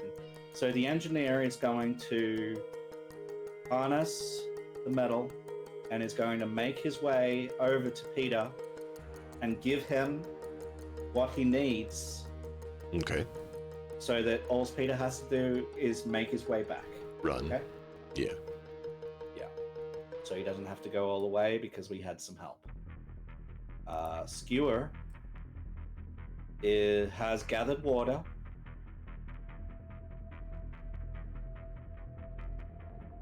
And he does know that there is fire down there. But I think what he's going to do is come over here and make an athletics check to try and wrench some of this wood out of the ground. Sounds good. Just grab a chunk. Grab a chunk and just hope that that's good enough. So move to there. I will say the torch has fire and wood. Yeah, but he doesn't know that Thurbol's thrown it in there. I know, which is great. He does grab a little bit, it's not that much, and he's only got 30 feet more movement as his last action. So we're gonna get to here with wood that hopefully works and water that definitely works. Thurbol. You Where are see these a people? They very, take so long. very injured Marigold limping It takes off. so long to do anything. So he's going to take a caltrop out and toss it in there. And he's going to take his water flask, dump it in there, and then just blow as hard as he possibly can. And say, So we have metal. all 5 elements, please. I'm going to do a performance roll to see how big of a windbag he can be. Yeah, for sure. I'm going to hero point that. He's trying. He's really, really trying. And the dice are not being nice to him today. Yeah. I mean, it's better. All right. So he's just throwing everything but the kitchen sink into the receptacle. So, caltrop metal, a stone off the ground, some water from his water skin, and Right. Work. It cannot take more pain. All right. So let's. I mean, his performance wasn't high enough in the DC. So that's I'm with the gonna hero say, point. That's how much this game hates me. I can't roll above a 10. Look at that. Look at that. Look at that. It was a 9. All he had to Right. get was a 10. Yep. It is what it is. So the Nexus can only fire a single thing because you're the only one in the room. So you can roll it. So D6 for which one it is and do the attack for it. Hopefully he manages to avoid it. That's what we prefer.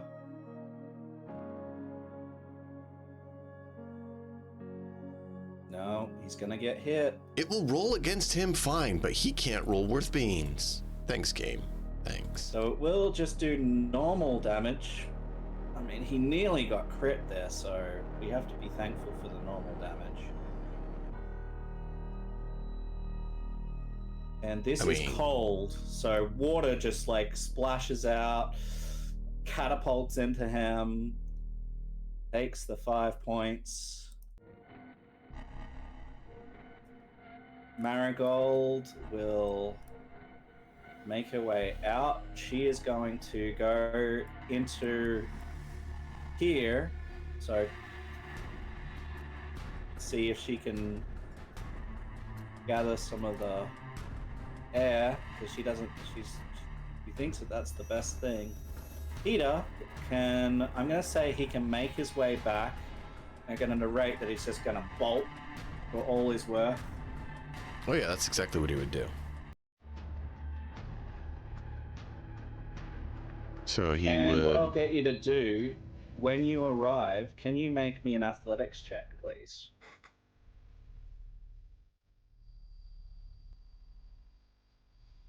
So he could make it to there.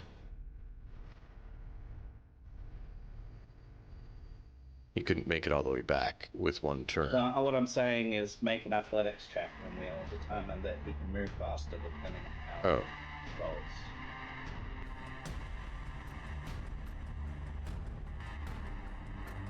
Okay, pretty good. +1 if you want to include Earthgate.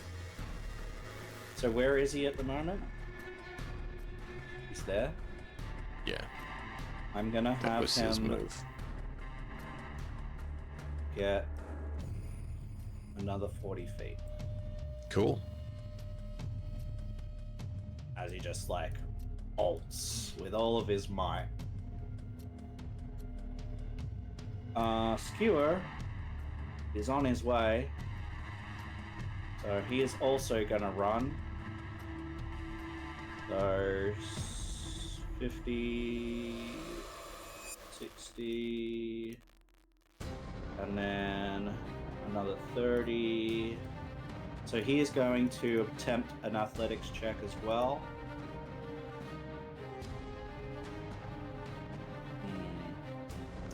He gets another 30 feet, and like he'll just toss, he'll toss the water and the wood into the receptacle. It was already in there. We need some air.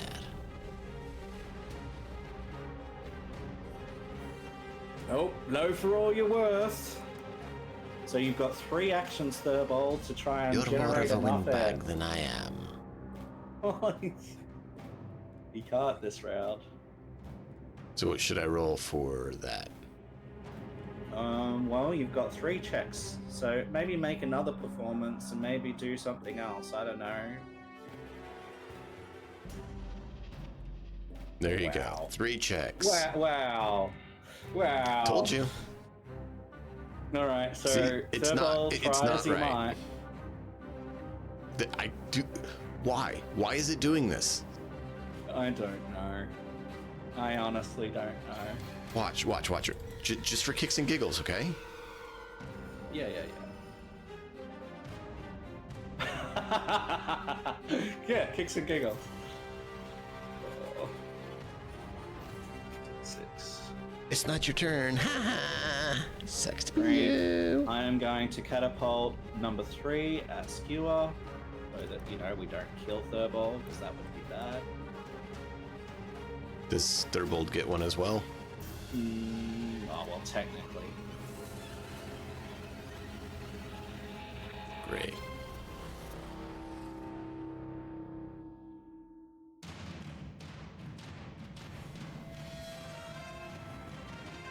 These roll low. Oh, good. Yes, it missed you. Thank God. Oh, man. Yeah. Hazards are brutal. So that's the hazard. Marigold has the air. She is going to make her way back. And she's going to make a nature check.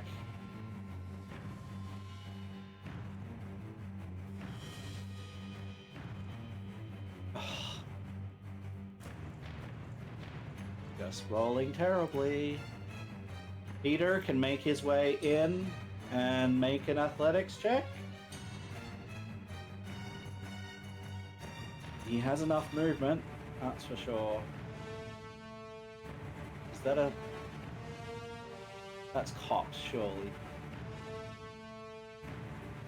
I saw it go to 16 there. Yep. It loves me so much. Oh. He'll huck him in. He can actually make him Yeah. fly 30 feet. Cool. with all of that, with all of us like just doing everything that we can, all of the elements do finally get introduced. And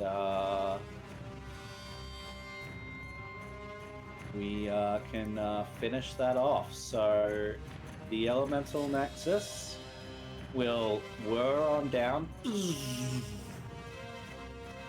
You hear some clunking.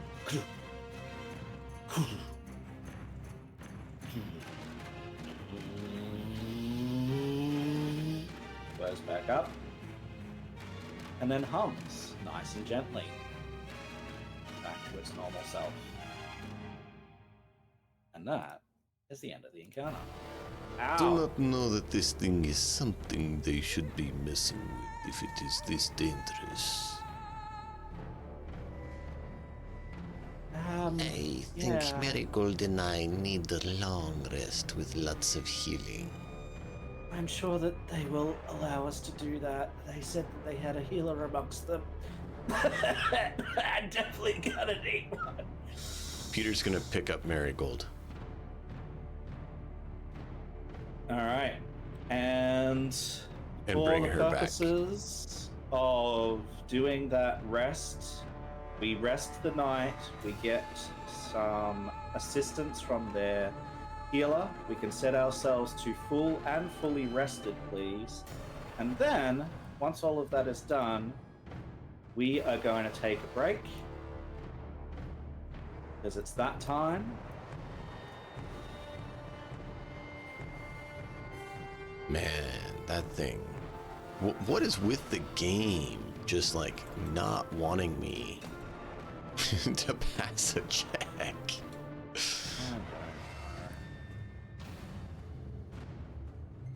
So, 22 and rest.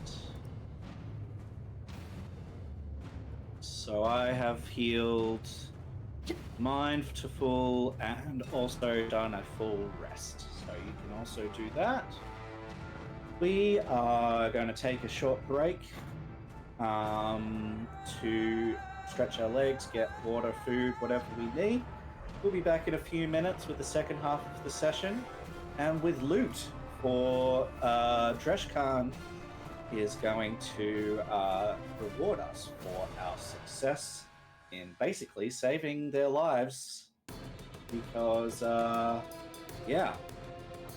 that was crazy. Look at that. Everyone rested for the night in one click. The Be Right Back screen. And we will be... See you back in a bit.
And welcome back. We are back with DM Nix and myself, back in the world of Eòlas, here for our second half of the session. Welcome on back. Hope you had a good break. And we're gonna dish out some looty loot. Other than my back deciding it needs to still be a pain in the backside, I'm doing alright for the break. Okay, so they have much thanks for us for all the things that we have done.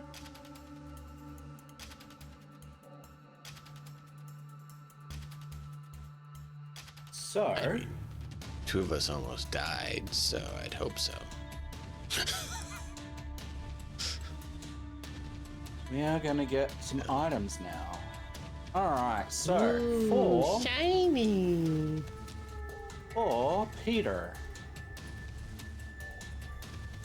they are going to fashion for us a lovely artisan's toolkit, sterling quality. Ooh. Sterling artisan tool, give a +1 check.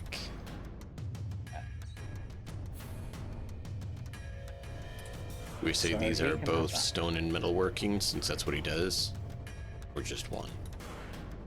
It'll be metal. It'll be your blacksmithing. Okay. Blacksmithing artisan's tools.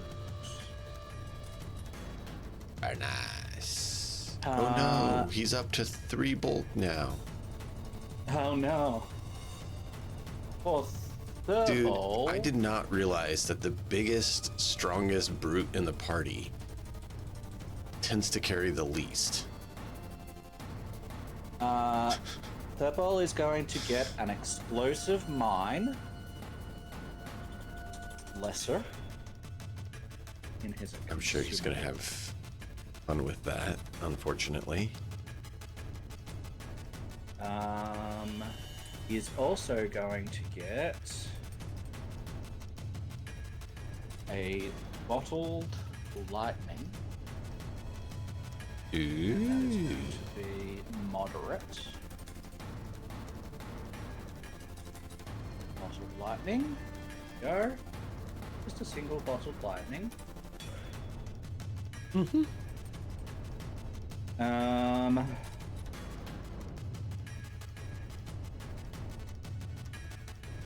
That.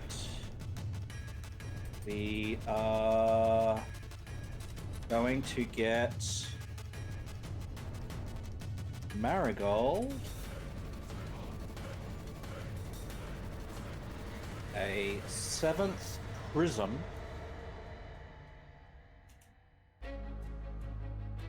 Interesting. that is going to be a triangular 7th prism, What is 7th prism? 7th prism is a catalyst. It is Cast a consumable. spell. Yeah, when she casts Dizzying Colors, which she doesn't have at the moment, but she could, targets are dazzled for twice as long as their saving throw indicates. Wow. She does have to Okay. consume it to get the effect, but and obviously she needs the spell, so that's something to Yeah. consider when she prepares her spell list. And they are also going to acknowledge that it's not so easy for everyone to see in the dark. They're going to give everyone that does not naturally have dark vision a dark vision elixir. So Marigold gets a lesser dark vision elixir. And Peter? Skewer. Nope. Peter is Skewer. actually double dark vision. I know it doesn't exist, but You will have it. his base ancestry gives it to him, and then his heritage gives him a boosted sight. So technically he has... Oh, Thurbold has dark low vision? light. So I'm going to give one Thurbold to... has low light. I'm going to give one to Thurbold. So, Thurbold and Marigold both get a dark vision elixir. Again, it's consumable, but if we're having trouble in the dark, we can use those. And that I mean, I'm sure is fighting it. the Eternal Frost and other things, it'll never come in handy. They also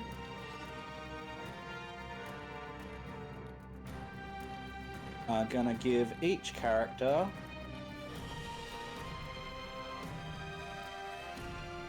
so there are 4 of us. They're gonna give each character 20 silver pieces, which is the same as 2. So you can give each character 20 silver. I do like that they focus on silver, though, because historically that was kind of the main currency, and so you don't need like thousands of gold to get things, like in some other settings. Yeah, so I'll get you to add that to yours, and then we're good. Server handing Wolf, you out can like- always comment on different accents. That's part of why we're here.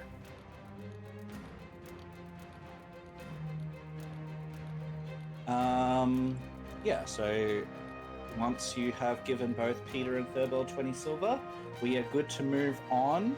They are extraordinarily thankful for everything that we have done and have given us all these items to reflect that. We have left them in good favor. They show us a different way out from what we entered, and we can emerge back into the tundra.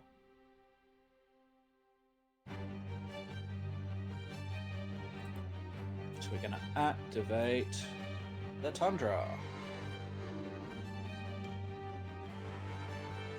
A new day with new items and new friends. That was quite an experience, don't you think? Yes. Oh, I have to admit, I was not expecting to be struck by lightning. I know, it was shocking. That's terrible, Thurbold. I know you'd lie. You have to admit, it is funny.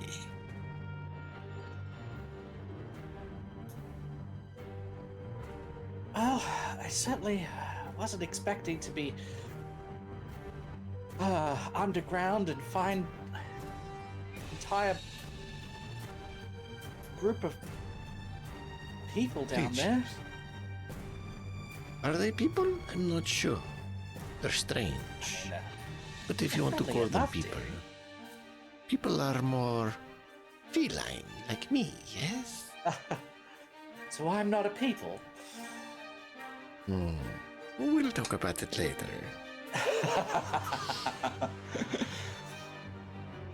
All right. So, given that I generated, The thing is, Thurbold was designed to be a Khajiit and a bit of a scoundrel. yeah. But as you're saying, So, yeah, given that I generated this little dungeon, we are headed towards, or trying to find, wherever the Cult of Eternal Frost were operating out of. We're heading in a generally upward direction and sort of technically, so in height, verticality, we're going up and we're going east, I believe. East and south. Just a little bit. More east than south. but up into the hills, up into the mountains eventually, if they're that high up. Hopefully they're not that high up, because by that time it's going to get incredibly cold. As we emerge out into the day, there is no blizzard. And it's not cold enough today, like it was the other day, to cause us damage. It's still cold, but not cold enough to do us damage. It has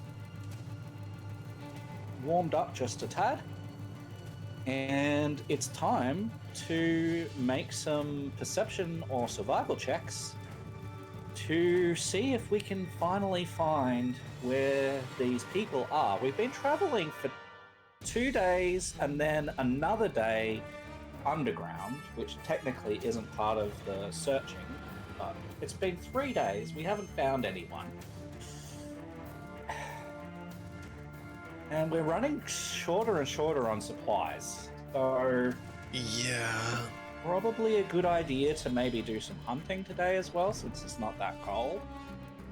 Probably not that there's going to be much to hunt with our skills up here.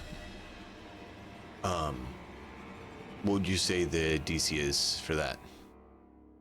For hunting or for finding the cult? Yes. Yes. Probably Okay. probably hunting first. Or food acquisition. Alright, so the food acquisition is going to be normal for our level, +2 because we are in the snow. So the normal DC for a level going to is 16 normally, so it's going to be So 18 DC. Because it's much harder to find in the snow.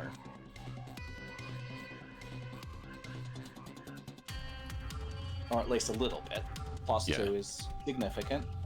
So I'm going to be making some, and you're going to be making some. So for Marigold... So survival? Survival, I would allow nature, I would allow perception. She's gonna roll nature. Okay. Oh, I was gonna say before you do that.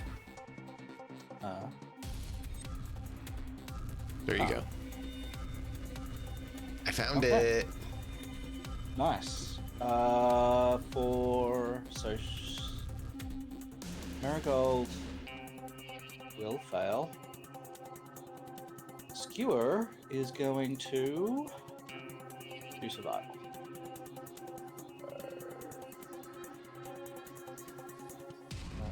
Survival. Roll. Oh. Just barely not made it. So it's kind of up to you guys. Uh-oh. Might be going hungry. It would be wonderful. Yeah.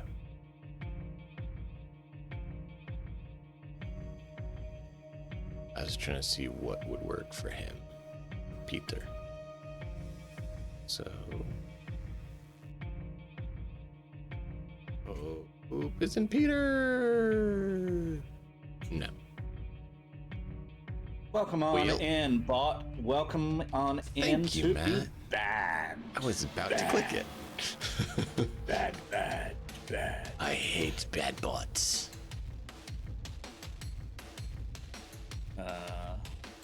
Okay. We do not find food. That's not good. And what about the check for finding the Eternal Frost or finding tracks for them? Yeah, I think that's also survival, and probably only survival. So What? we're going to be doing that. What just happened? Oh, I see what happened.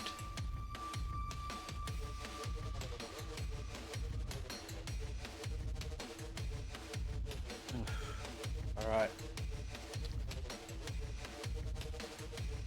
Would that be a Marigold. normal, or you think that'd be hard as well because of the frost? I don't think that they're really trying, so we'll just consider it at 16. Perception or survival? Yeah, sure.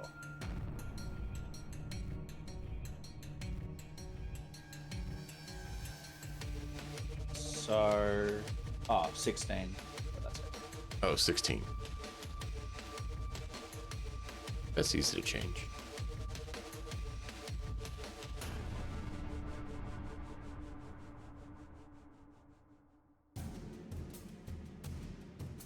So I've got a success on Marigold.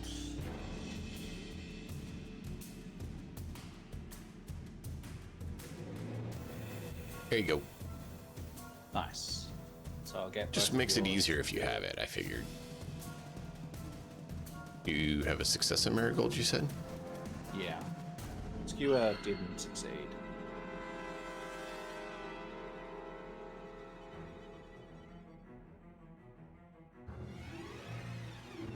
Third boss succeeds. And Peter really succeeds by quite a lot. Yeah. So, more of a succeeded than failed.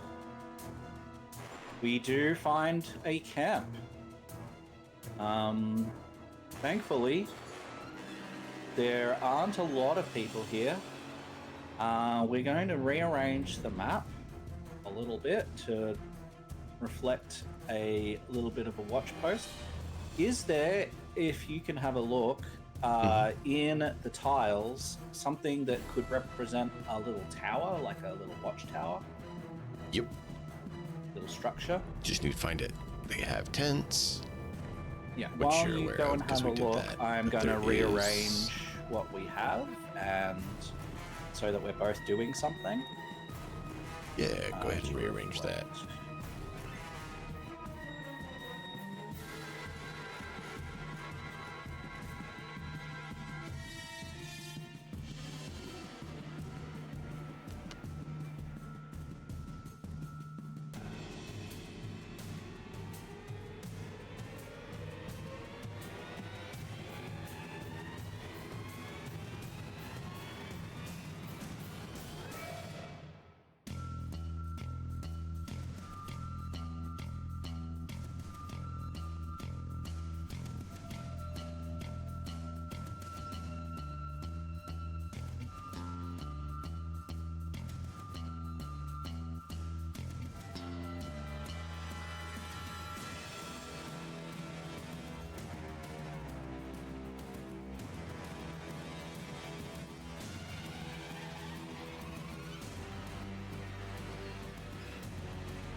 So far, that's the best outpost tower that I've found.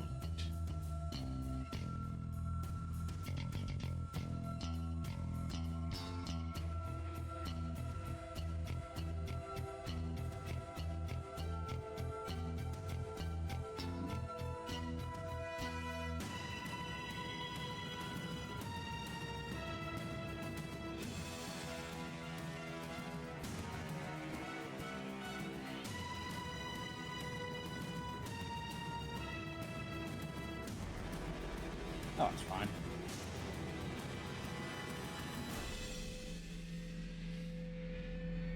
Tree next to it.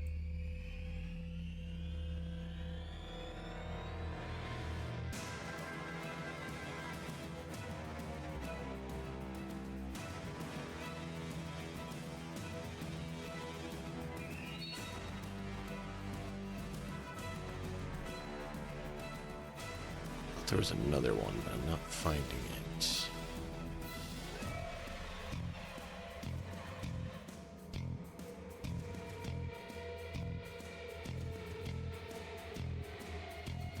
It's fine. So let's orient back to this. We're going to this.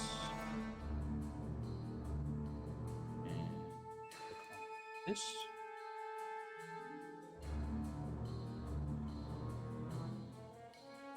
And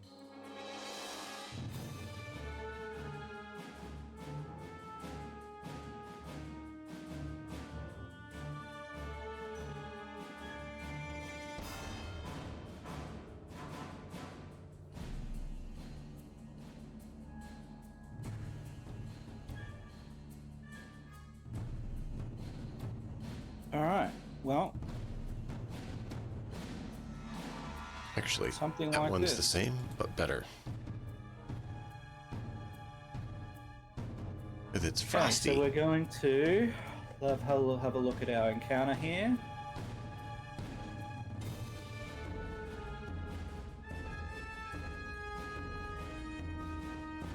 Okay, so we're going to put someone there, put someone here. Anything else you need? No, I don't think so. Just have a quick look.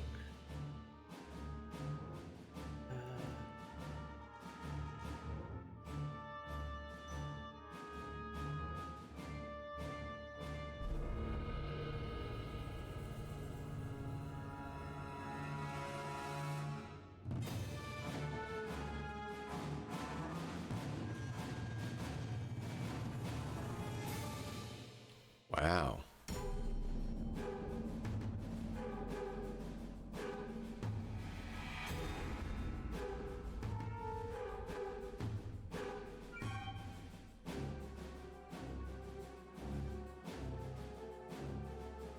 So what we're gonna do is we're gonna have some of those.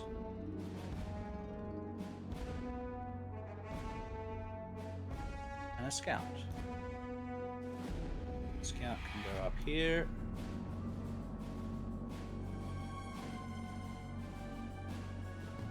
We're gonna have hunters.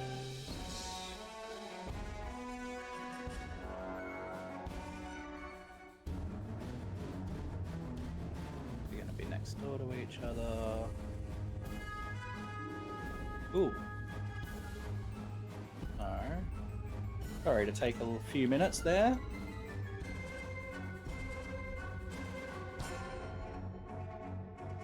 Yes. Do what we need. Okay. So you can place us, I don't know, coming up to this place, somewhere down here, probably.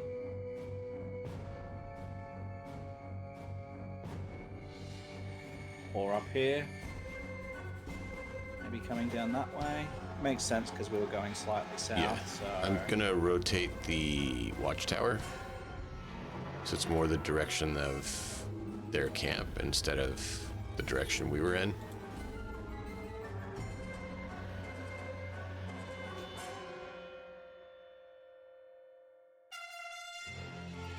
Sounds good. All right, so we are following some tracks that we discovered that suggest the presence of humans or human-like folk. And our gut tells us, based on the fact that we are indeed tracking the cult of eternal frost, that this hopefully will be them. Maybe they'll have some food, as we could not find any. I think mayhaps would be wise to take any food from camps that we find, as we are a little bit short. I can carry it, I just need to have it available. Indeed. All right. And Marigold's like, "Oh yes, dearie, that sounds like a great idea. There's only so much you can cook with what we have, unfortunately." All right. Can't really cook with ice.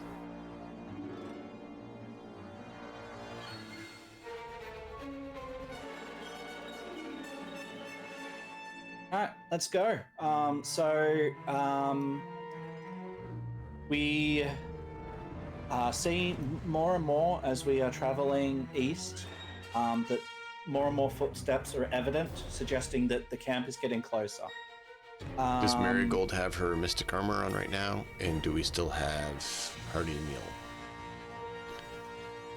Marigold will cast Mystic Armor. Thank you. Currently shows that she has it on. So you wouldn't need to add the effect as she already has it. Yeah, she just needs to cast it. Yep. And then, what about meal? I think we probably not, since we weren't able to find food. Yeah, we don't have a meal. Getting rid of that. Excellent. How do we want to approach? Given that we know that the footprints are getting more, suggesting that the camp is getting closer. Well, I mean, I know Skewer wants to do this. Thurbold does. Thurbold, yeah. Skewer might too, Alright. but apparently Skewer he can't. We'll try. Apparently, Skewer is more stealthy than the stealthy one at this stage. Well, that's what happens when you can't roll above a 10. Right. Ugh.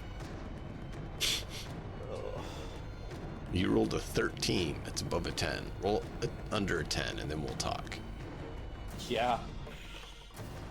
His best actual roll today has been a 10.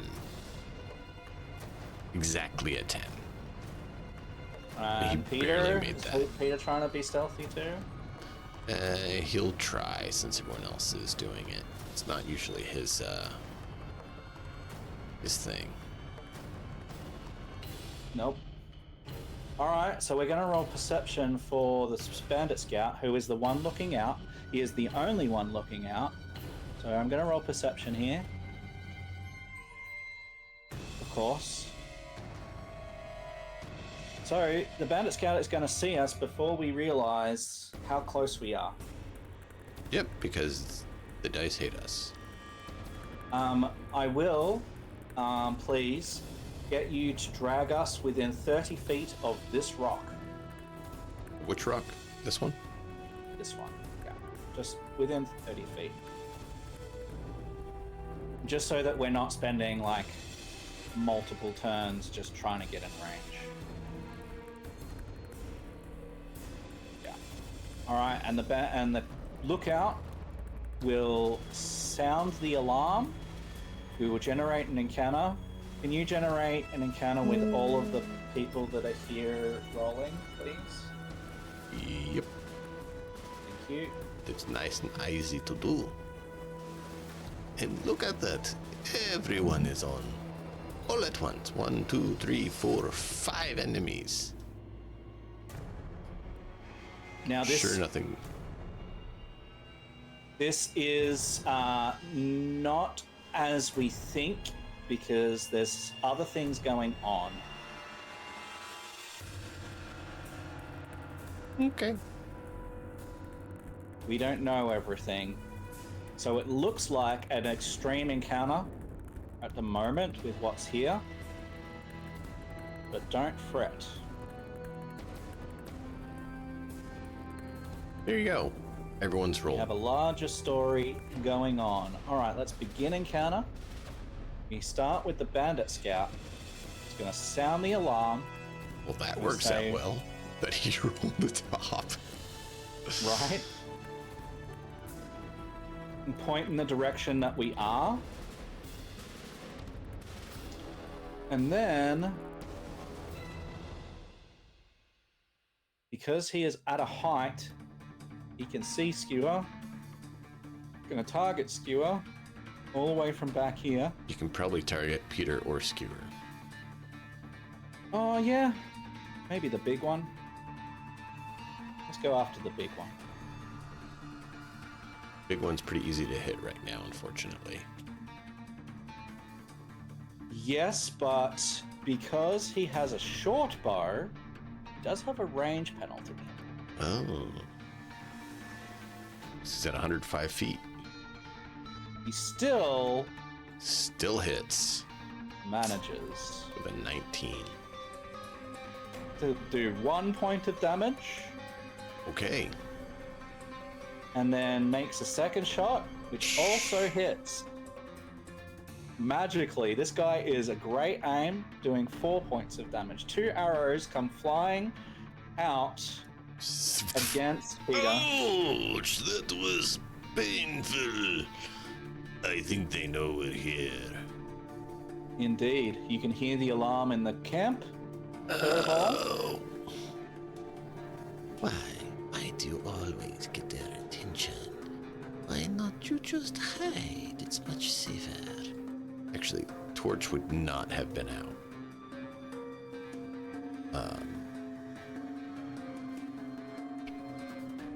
He probably wouldn't have been in his stance and had his bow out, since last thing we did were hunting.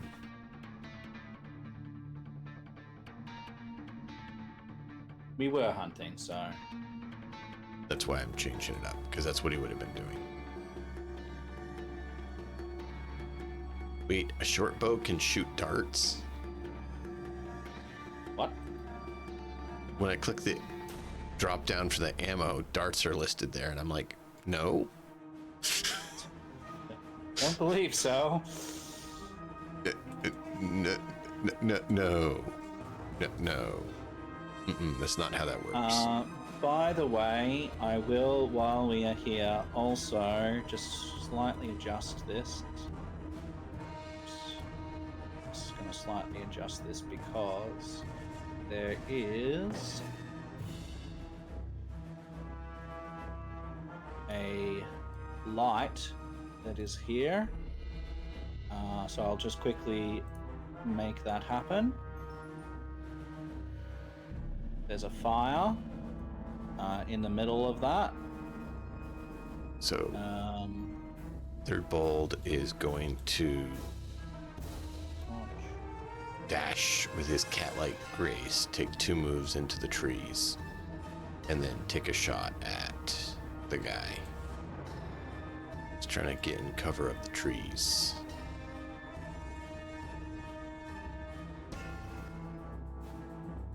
Hey, he actually managed to hit. Nice. Oof. 1 point of damage.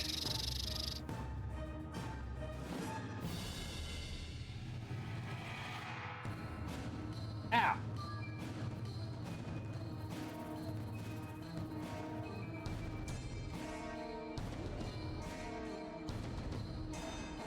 Alright, so... Is that all your turn? Yep, because he had to move twice Ah, to run up to the tree. He's trying to hide in the tree. okay. Marigold. So that's 3 actions. I'll take a 4th or 5th. I'm sure you will. I guess You she'll would move too. twice.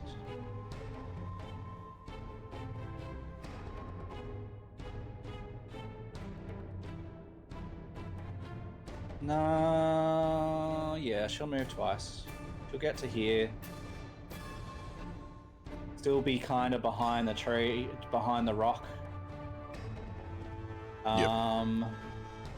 And then she's going to... She's only got a single action. So she's going to command Visa. And Visa is going to land on this branch right there.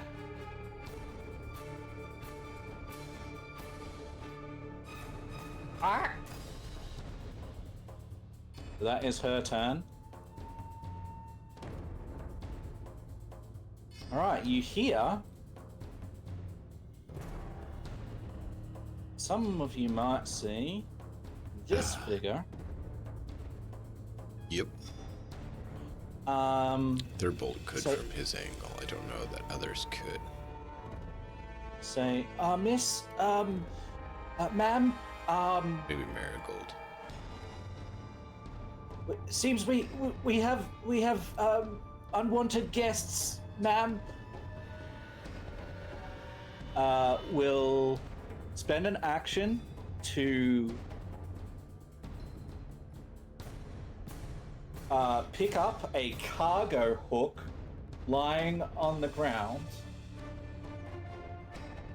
and sort of weigh it in his hands, like stop, like hit his open wrist with the flat part of the cargo hook, nod, and be like, "I'll try and defend you, man." And will ready an action if someone gets within melee distance to strike with the cargo hook. Okay? Yep. Then this figure is going to see the arrows coming out of the area, out of the, like, he doesn't see exactly who's there, but saw a massive figure of a man. Is going to make a will save and run. Nope.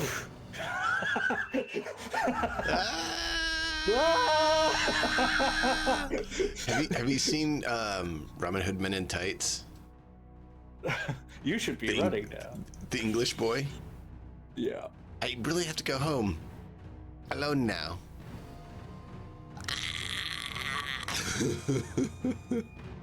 So I'm gonna mark that as defeated, okay? Because he is no longer in the encounter. He or she is no longer in the encounter. One bandit ran away. Away. He must have been named. He must have been named Robin. Yeah, definitely. All right.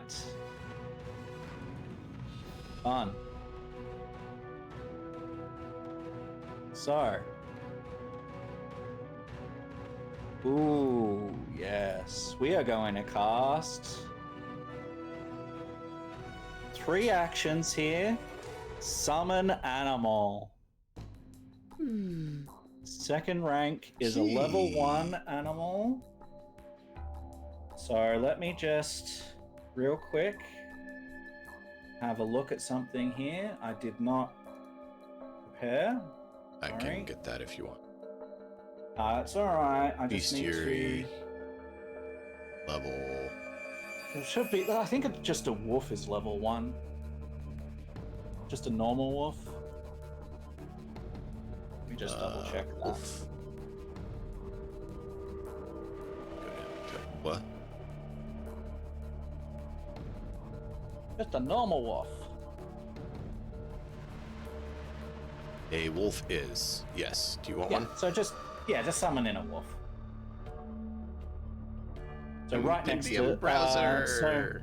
So summon animal says range 30 feet. So it's toward us. So 30 feet from her. So 5, 10, 15, 20, 25. So somewhere here is fine. 30 feet. There you go. Yep. Brilliant. So a wolf. So she's just says a few words. And there's a wolf. And yeah, and in this case, because of the situation, it is a wolf almost made entirely out of ice. It is an unnatural construct wolf. It'll act in all ways like normal. Because we like to skin things. Bandit. Wait, did you taxidermy? He's going to roll a will save. And run! One. And I'm going to mark that one as defeated. Look. Okay. They don't want anything to do with this. Well, I mean, there's a mountain of a man moving in. Probably So not that's what they're why used it to. looks severe. And it's only severe now because we have the wolf included. Yeah. All Well, right. the So wolf she spent isn't- all the of wolf her isn't actions calculated on that. in the severe. We add the wolf, it goes back to extreme. To extreme. Yeah. It's still hard, but we will be okay. All right. So 30. So 60 feet. Gets to here. So Has got the breaching pike drawn because we were hunting, is going to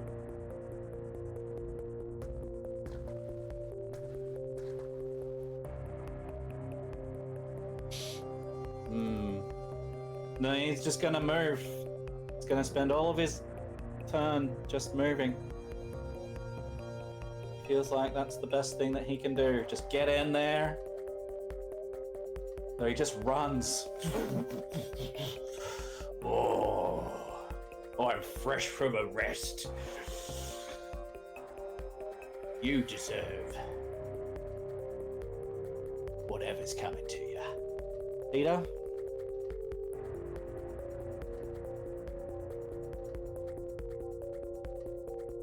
Well, first off, I gotta do that. Yeah. Second off, gotta do that. Cause of course you want weapon infusion. That's one action.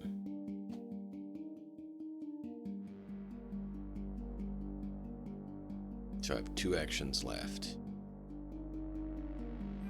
How far is person from now? 105. Better put on armor. So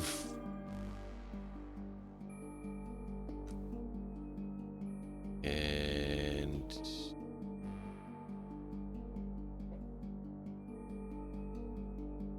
we're gonna do that. And Peter's gonna fling out a stone, hoping for the best. Doesn't have the 2 action optional. But How far can he throw a stone? 100 feet because of the infusions. Wow. It's a longbow. Wow. That's good. Very good.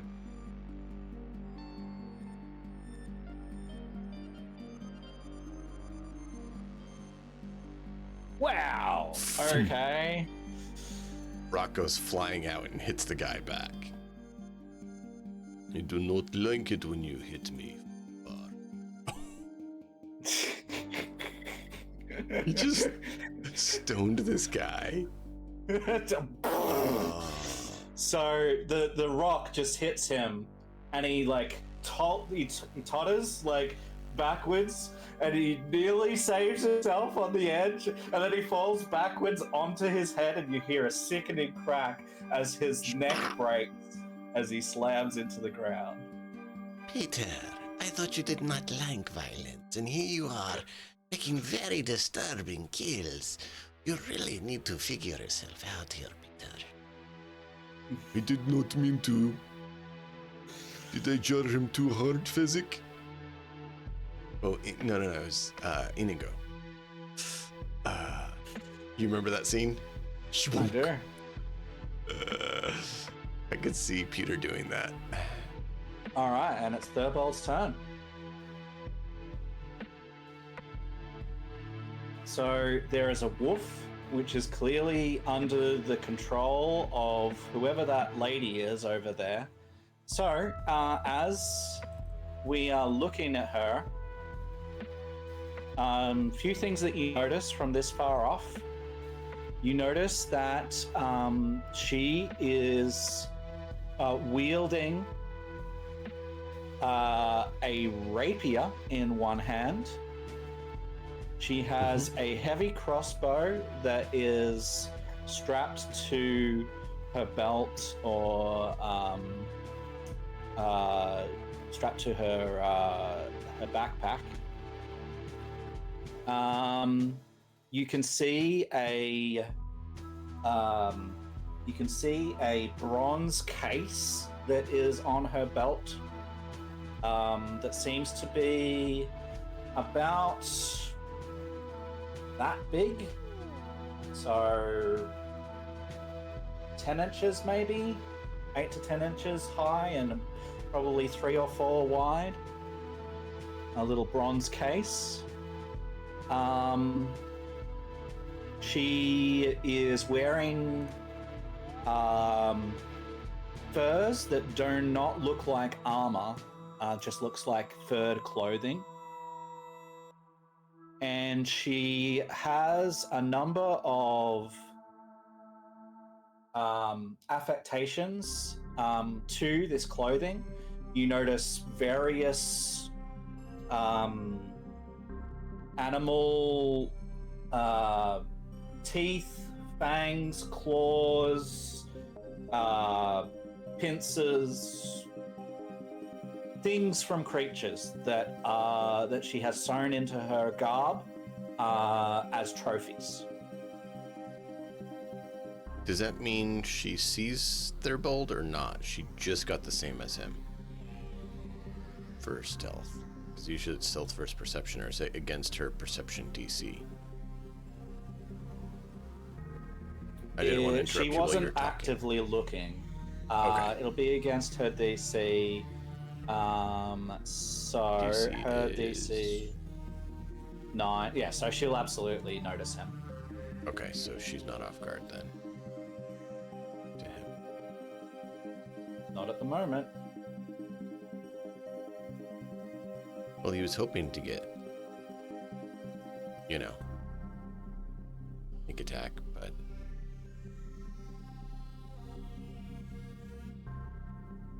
Yeah, she's kind of generally looking almost right at him. well, he moved behind the rock here. Yeah. And that's where he basically was stealthing to get an angle on her.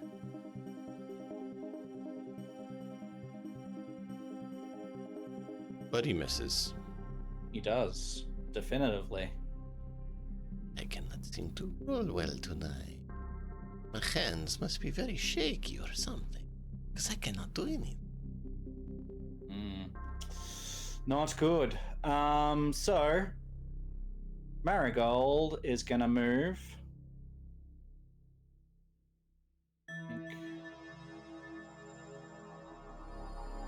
Don't get yourself hurt, Marigold. Don't get yourself hurt.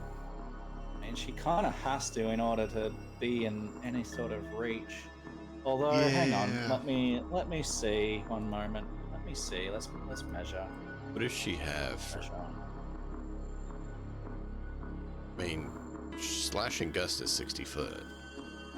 Yeah, so she'll move here, like come around. That means she try can and hit both of use- them. Yeah, exactly. Nice. Nice. That's tight. Dude, slashing gust is kind of an amazing cantrip if you think about it. It's all right. Yeah. It's not like the best, but the fact that you can target two different people and just be like, Right. it's pretty handy. So here's that one. Crit. I'll roll that damage in a moment, but I will target the second one.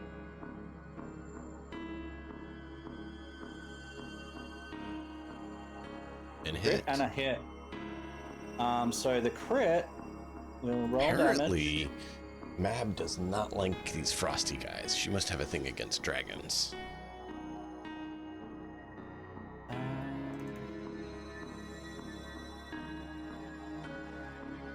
Yeah, unfortunately rolled minimum damage. And then she will... Full damage against the other one. Oh, is it just the same to each? Let's see. I don't know if you just Make a roll spell once or if attack you roll roll, each. seals 2d4. I mean, that's the easiest thing. It doesn't... Well, that's fine. That's fine. Yeah, so they both take some damage. Now, on a critical success, which one was, we Oh, yeah, also the D4 bleeding. do this. Yeah. As the wind just cuts at the hoarder's face, and blood starts to like just gush out of the wound. Yeah. A little more than a flows trickle. D4. Yeah, D4 would be. That is nice. I forgot about that part. All right. Odysseus Porter had the cargo hook.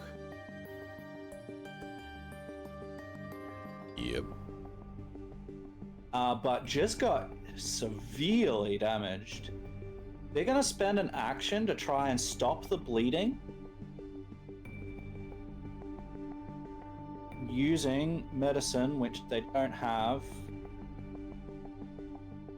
So they're untrained, which will just be at +2. Can you just roll me a d20 +2, please? Yep.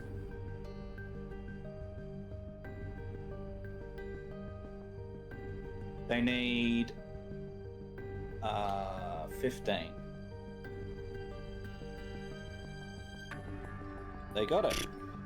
So they'll stop the bleeding. See, the dice work for them, just not for my characters. They'll stop the bleeding. But it'll like stumble up to Ardissa and be like, "Mom, that really hurt.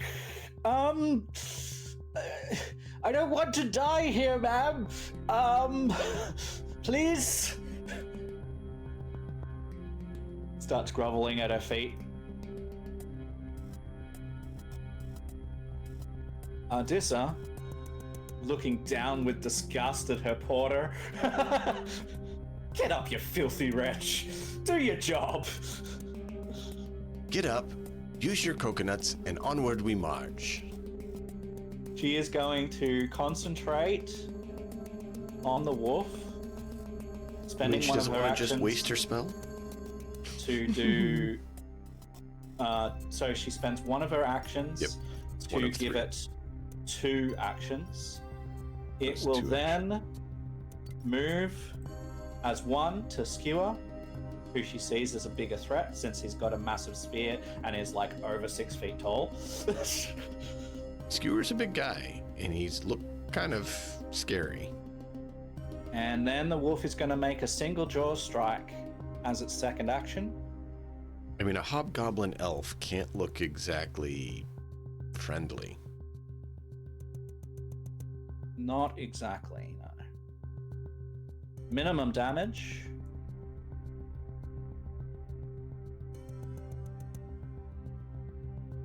Cannot knock down. Yeah. All right. That's all it can do. Then it's her final 2 actions. 1 action. She spent 1 to command. One to keep the spell going, concentrate. What do you call it? Not concentrate, but 1 to keep the spell going, 1 to command him. Wouldn't that mean this is her last action?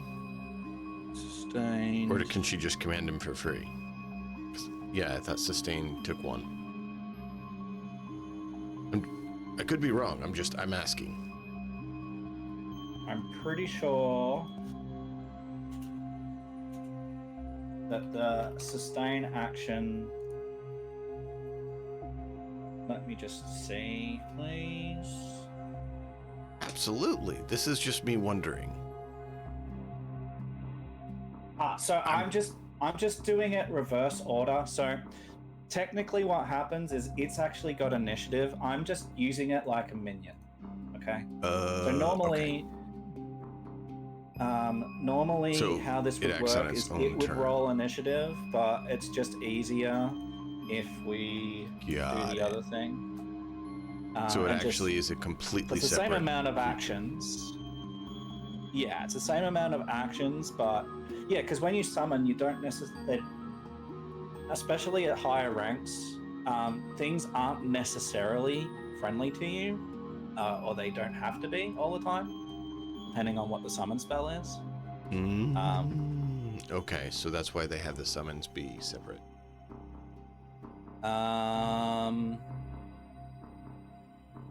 So she spent an action, technically, just To sustain. to sustain. And then, Yep. No, we're good. We're good. This is me And learning how the then- system works, so thank you. No, you're welcome. I haven't So- dealt with summons.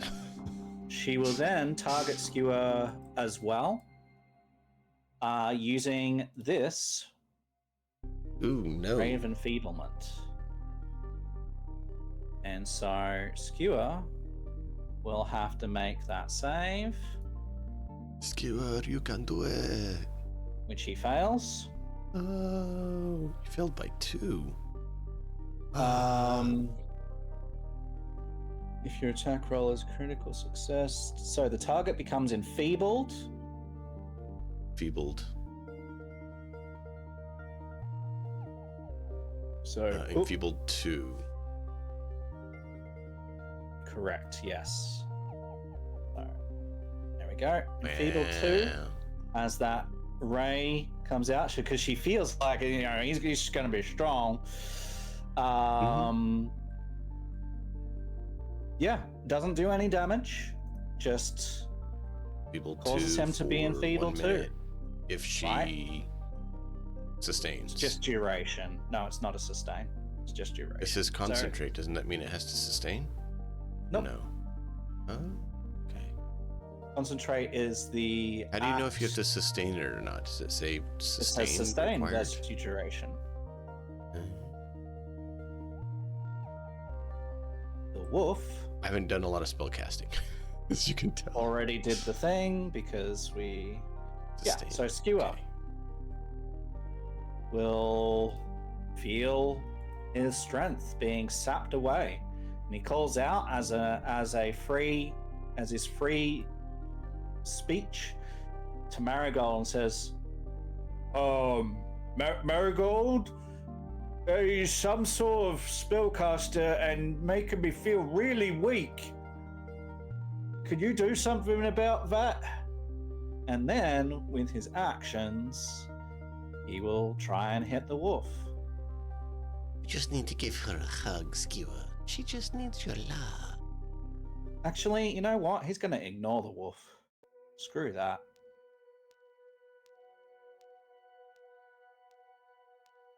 No, and you know what? He's brash. He moves right up to both of them. He's going to target. He's going to target Bissa. Oh no, like this is on purpose. We are snagging strike. So as my first thing, so we moved. We snagging strike. Damage. 7.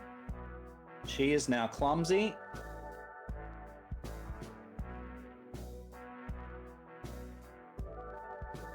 No, not clumsy. She is now off guard. Which is really good. Off There guard.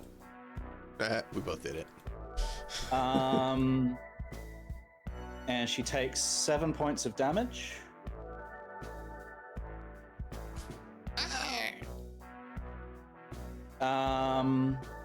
He then will try to grab hold of her with combat grab, which is another attack with his breaching pipe, because that's how it works. Oh, we do more damage. Still hits. We do 8 points to her, please. And she is then grabbed as well. She's off guard, grabbed. She's probably really enjoying the fact that she got his attention now. And is looking down at the porter as if to say, fuck off. The porter did ready, so is going to No, get... he didn't. That was last time. Didn't This time ready? he just Okay. begged her for, let's stop fighting. I don't want to die. Peter. Well, he didn't say stop fighting. He said he didn't want to die. He was groveling at her feet.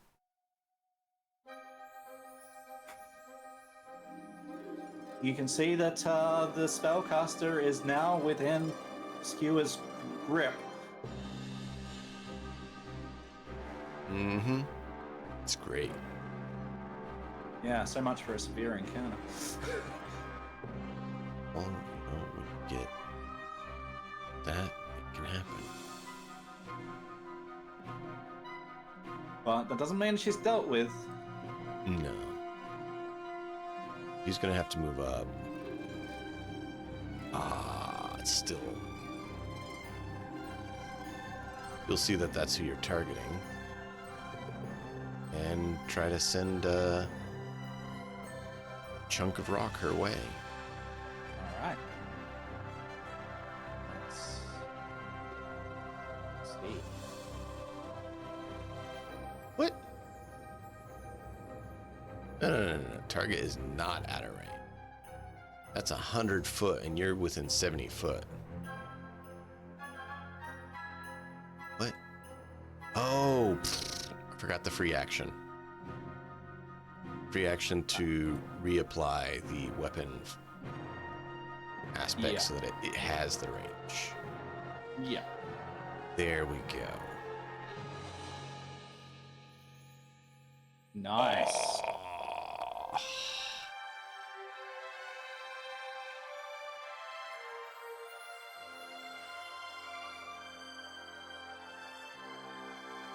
Oh, lordy. So a rock comes in and smacks her in the head, doing 7 points of damage.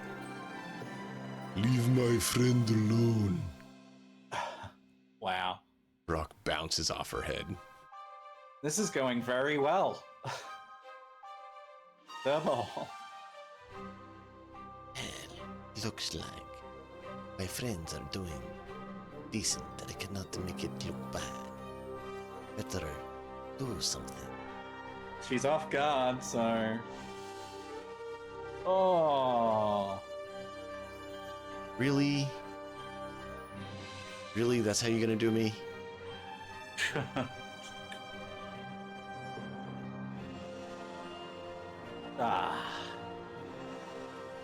It's just not his day. It's really No. just not his day. How many rolls has he had tonight not above 10? I don't know. He's had 2 at 10 or We'll above. have to do a story beat here coming up at the end of the session to have something with him, I think. Because we are coming up to the last half an hour or so. Yeah. So, yeah, at the end of the I'm encounter, not having we'll a deal good with day. that. I cannot do anything. Nothing seems to work. I think I might be cursed or something. Maybe I should hunt a rabbit so I can have a rabbit food. Maybe in a few days there can be a group find a rabbit to get a lucky rabbit food from for me. You think? Right, so Marigold is going to move so that she can be within 30 feet of Excellent. Skewer. I'm actually going to get her there, I think. Yeah. 30 feet. She's going to cast Blood Ward.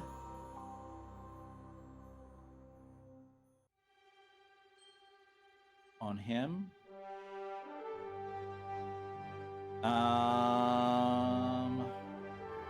Let's see.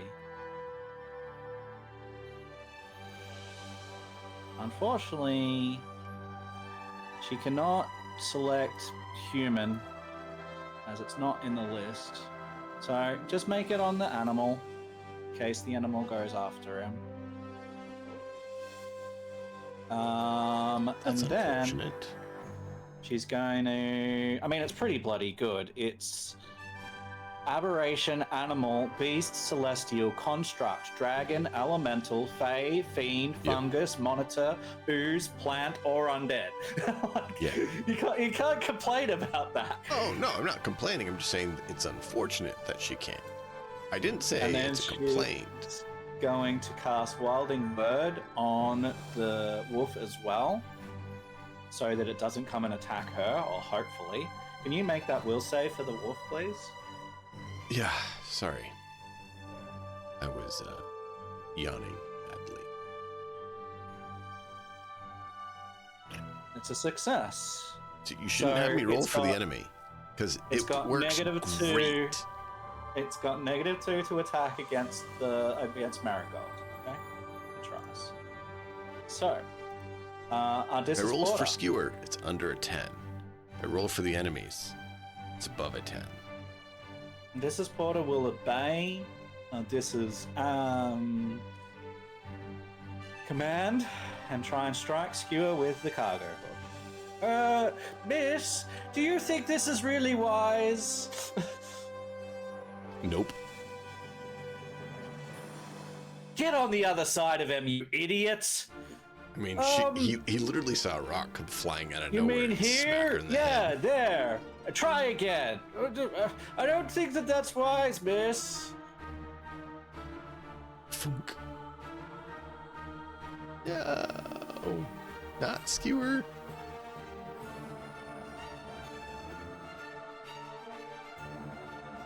So, Skewer is going to take some damage. Yep, there you go. 5 damage. And he's used all of his actions because he wasn't smart Yep. enough to do the thing. And it's Odysseus' turn. She's grabbed. Mm-hmm.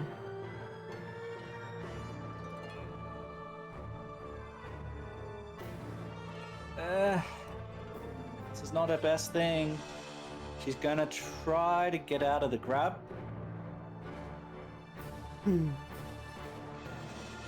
She succeeds. Wow. Oh, when you roll a 14. Yeah, escape. Escape is... I guess against the holder's fort DC? athletics DC. Oh, it's So athletics her- DC? Let's actually check that. 'Cause- It'd be yeah, 18. so he's at 18. So she does So get out, 21 so would do. she is no longer grabbed. So that one. And then she doesn't know any better. She's gonna try and move away. She doesn't know. How could she know? I mean, she shouldn't. Do it, And Skewer. then he Do gets an it. attack of opportunity. So here it is. Here's the breaching pike attack of opportunity. You just hit. Hits. Does that? Can you do that for me? Yep. She's only got a single action left She after sustained. all of those things. She hasn't, so she sustains. That's all of her actions. Just saying, if she's not going to sustain, sure. If she's going to sustain, she can't do anything else. Woof.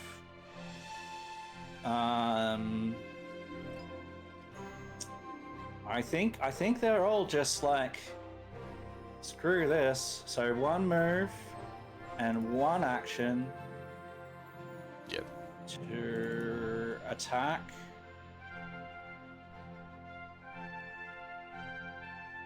Ah. Damage.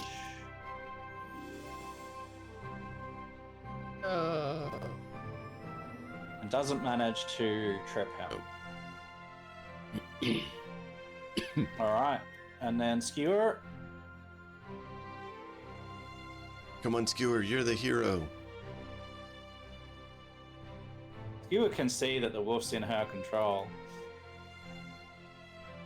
So he's I just would gonna take be it there's like, probably some sort of gesture or something to maintain. he's like, nope, you're not gonna get away from me.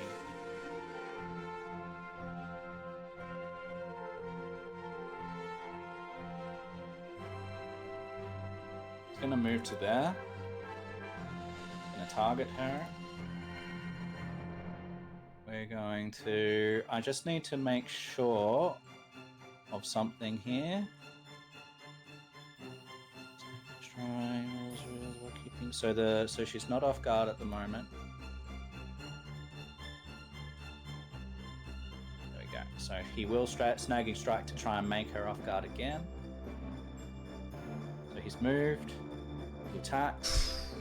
Oh my lord. I better She put that ain't off gonna guard live back long. on. If she lives, 8 damage. And then he will combat grab again. He's this. Oh my lord! Damage again. Okay, is she done? Is that like health? She's on like 2 after all of that. Just 2 health. And she's grabbed again.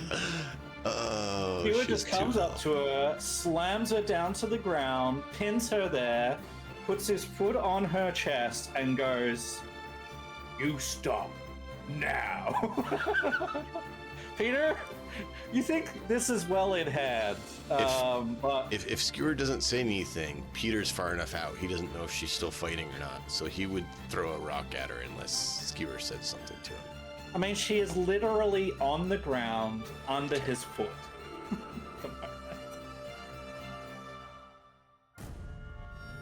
But there is still a wolf, and there's still other things. So. But yeah, she's gonna be trying to barter for her life here in a moment, as soon as it's her turn.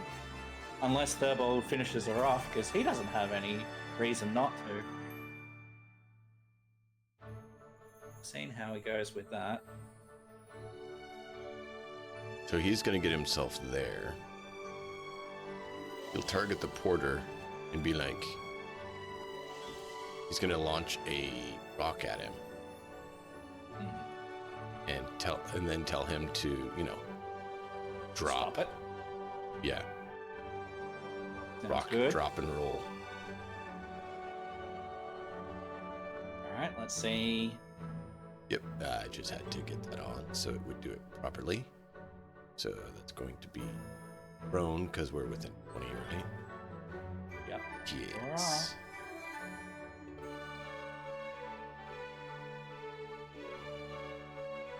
Ooh, nice. Thump. You Oh! drop. Stop being evil. Thunk. Oh! As a rock hits him in the head. Get on knees. No playing or die. Alright, Thurbold, you see the spellcaster under Skewer's foot. You see the porter who looks like he's on his last leg, having been hit by a massive rock by Peter, and an uninjured wolf. What do you do? He's like, Maybe if I cannot hit anyone else, maybe I can hit a wolf. It's at least good target practice, yes? Oh, yeah. You hit the wolf. That was nice.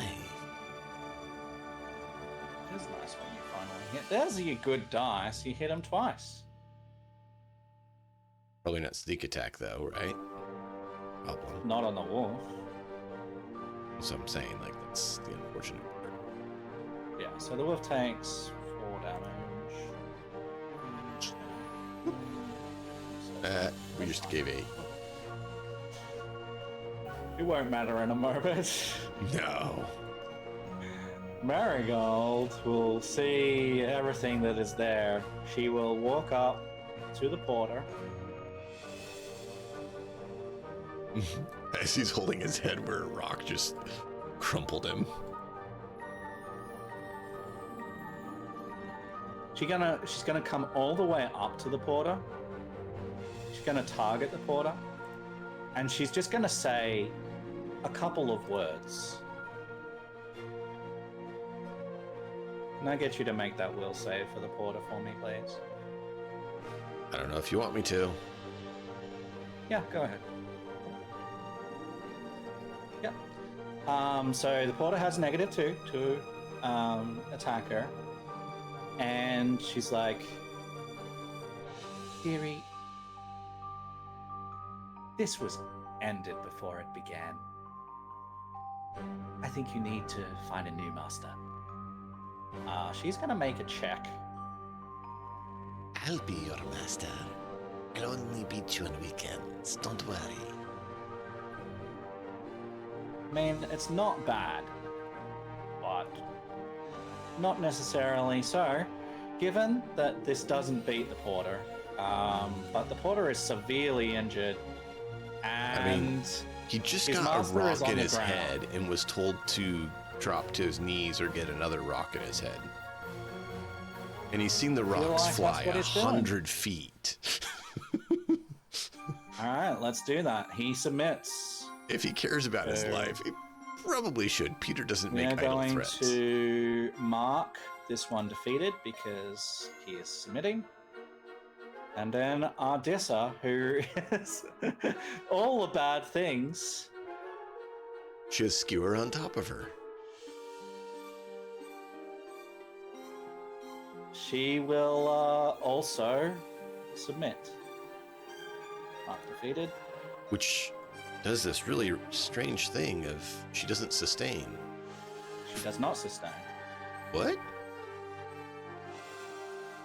Suddenly, the wolf dissolves into ice and snow. I think a cool effect would be if it just goes into like snow and just wafts off. Yeah. Just She's like, ugh, whatever. I submit. Get off me, you big lump. Maybe Skewer like to be on you. Depends if he sees you as pretty girl or not, yeah. Skewer You are recoils. she, She beauty girl. immediately lifts his foot up and he's like, what do you mean? Herbold's not a nice guy. No, that's great. I love it. Skewer, are you okay? Yeah, I'm fine. Good. I am sorry I'm a bit slow with armor. We You're need in the to middle get of a faster. fire right now. Oh. Yeah, Sorry, it might shows me a not want to tree. be in the middle of a fire.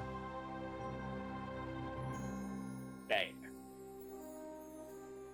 I just see a bright thing. It's kind of hard to see.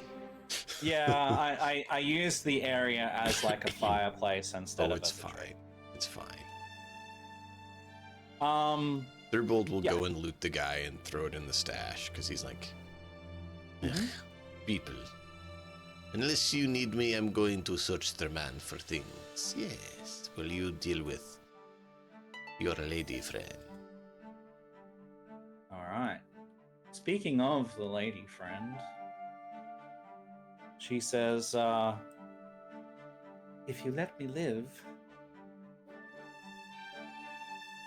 you can have all of these things that I have accumulated. She is going to offer, in exchange for her life, Healer's Tools Expanded, worth 50 gold. A Thieves Toolkit Infiltrator, worth 50 gold. And a Healing Potion Minor.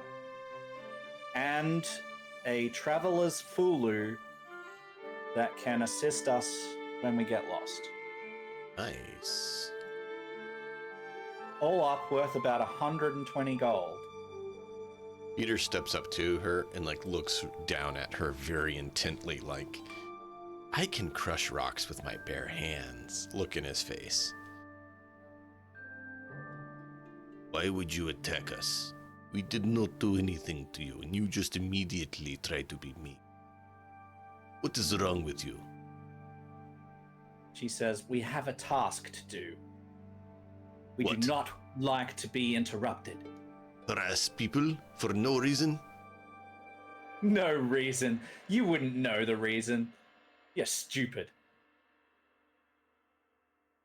I'm stupid. You know, you fit in bag pretty well, especially when I crumble you up. He picks up a rock and just goes like this.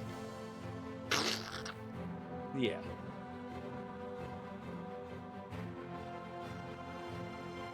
He's like, so you're strong.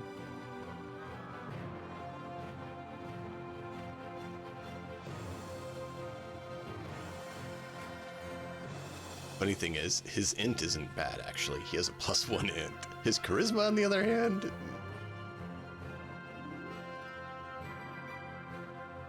Who needs the healing potion the most at the moment? Skewer.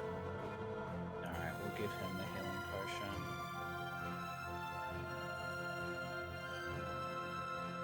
I think Marigold needs the Thieves' Tools. Oh, for sure, yeah.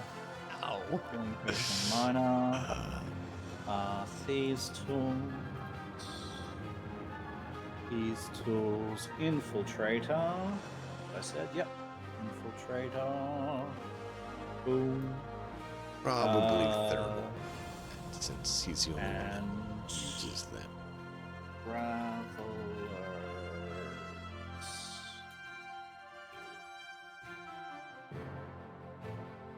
I will give that. What does that do? You critically fail and attempt to sense direction. You're trained in survival. The Fulu shows a series of constellations and arrows depicting astronomical movements through the sky. When you activate, the magic infuses your mind with sensations of deja vu. You gain a success on the triggering check instead of a critical failure. What is Marigold and Skewer's survival? Marigold is not trained, so she cannot actually use it. So Skewer or Peter should Has get it, because they 5. both have 5, and they are trained.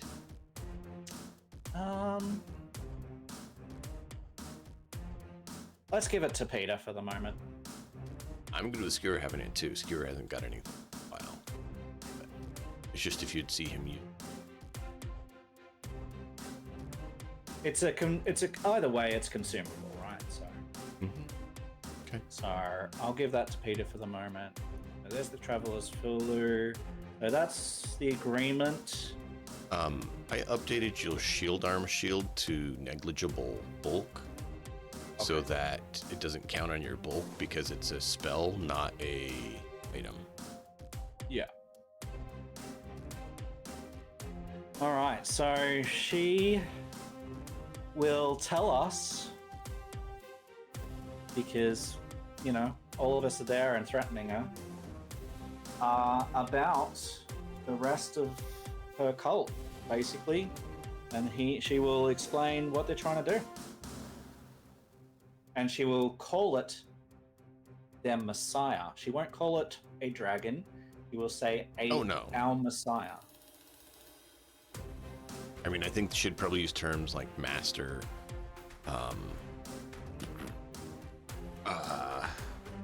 Guess Messiah could work.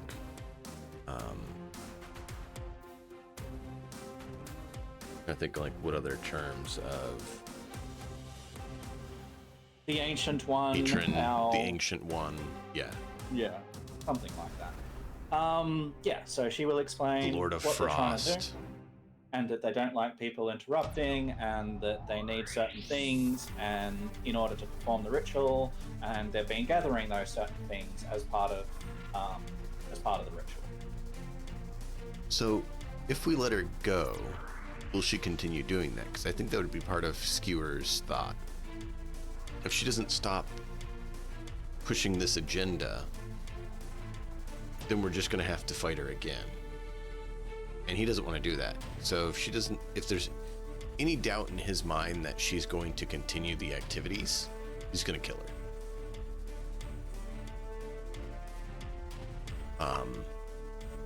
Because he does not want to deal with that again, right?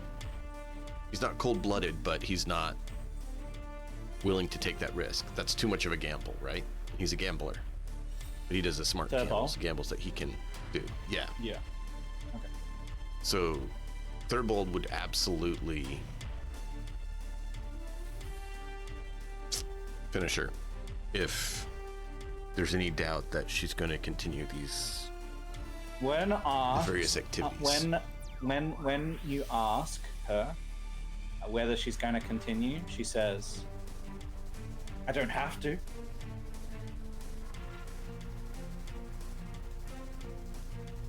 I could stop.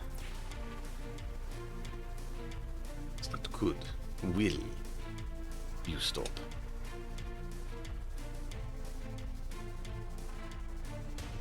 Says, does my word mean anything to you?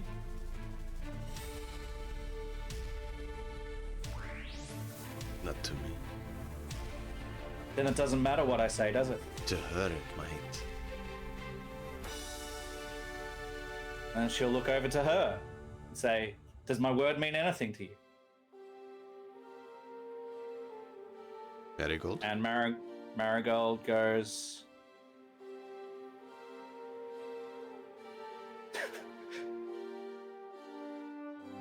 dearie, not really. And she snaps her fingers. And she falls in a heap, dead.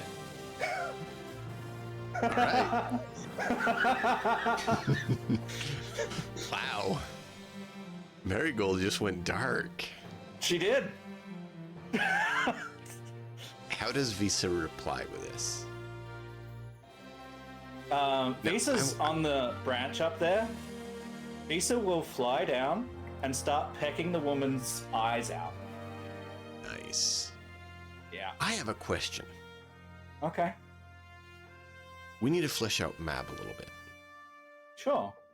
Are you leaving her as the Arthurian version? Are you modifying it? What are you thinking? Yeah, I kind of envisioned it as a mixture between the Arthurian legend and Shakespeare, right? And Shakespeare was just a fey midwife who was a bit of a trickster fey. Yeah, so there's probably a little bit of both. I think I would, if I was to give her a preference, her actions would prefer the Arthurian Mab over the Shakespearean Mab very slightly. Okay, so let's see. Queen Mab of the Fairies in William Shakespeare play. In which I want to know about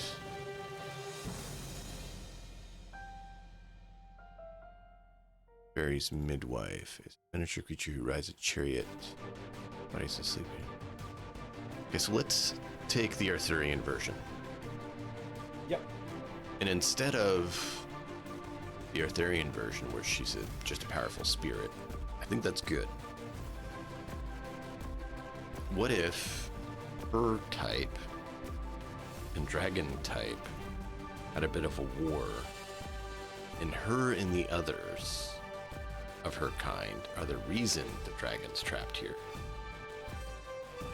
Yeah. We may not. We, the player characters, don't know it. But I think that fits well based on what just happened and everything.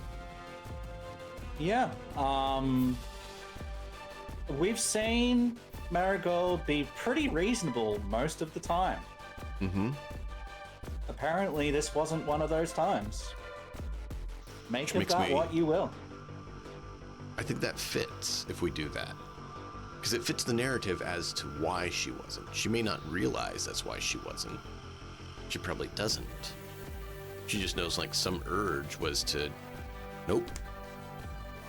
She may have thoughts about it later or something too. Like you said, she's been very level-minded. I mean, the Morlocks, she was like, yeah, we'll deal with you creepy little blind critters, right?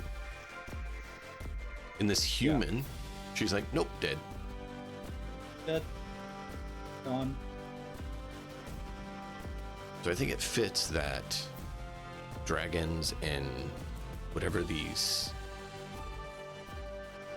elder beings that Mab is are against each other and had a war. Makes sense to me. I like it. And it fits and develops that narrative. Yeah. Something we don't know, but the world knows. And maybe that's why the dragon is trapped in ice. Because they dropped him there. They knew they couldn't permanently kill him yet, but they bound him so that he couldn't escape.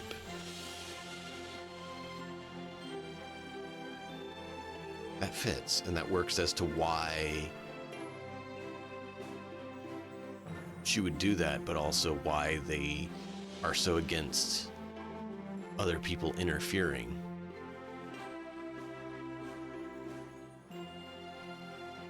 Yeah. Yeah, That makes works. sense to me. Just trying to. I will write the list of spells in there. At the moment, I can't do that. But Oh, that's no. Take your time. okay. Take your time. So, that was good, man. Yep. We also find, on top of her spell list, we find on her corpse some very interesting things. We find a scroll of fireball. Oh, wow. It's kind of the opposite of what she did. Exactly. Interesting one. Where did that go? Yeah, so scroll of fireball and scroll of magic missile. Yeah. You want those on marigold or stash? Dash, but I'm having trouble getting them there. Either way, yeah, so they're Oh, look, they're there. sweet. Cool. So as we finish up then, having discovered these things, the scroll of fireball, you do on that scroll, they're both in that strange brass box that she had, and the scroll, before you find that it's a scroll of fireball, you can actually unidentify that for us, obscure it, because it is sealed with a waxed seal, and at the moment no one has broken it to investigate it. So you can hide the just the fireball. The magic missile is going to not be sealed, but at the moment the scroll of fireball is sealed, and on top of the wax seal, the wax seal has an indentation in it. Does it look kind of like something else we found? Something else that we found. Oh, just what were we going to say? The wax seal. The indentation will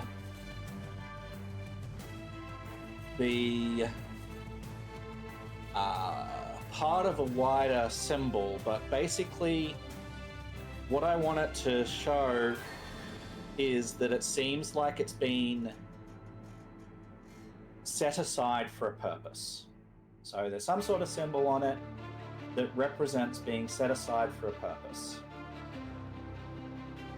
Not sure what that symbol will be just yet, but that's what... It could be the Order of the Eternal Frost.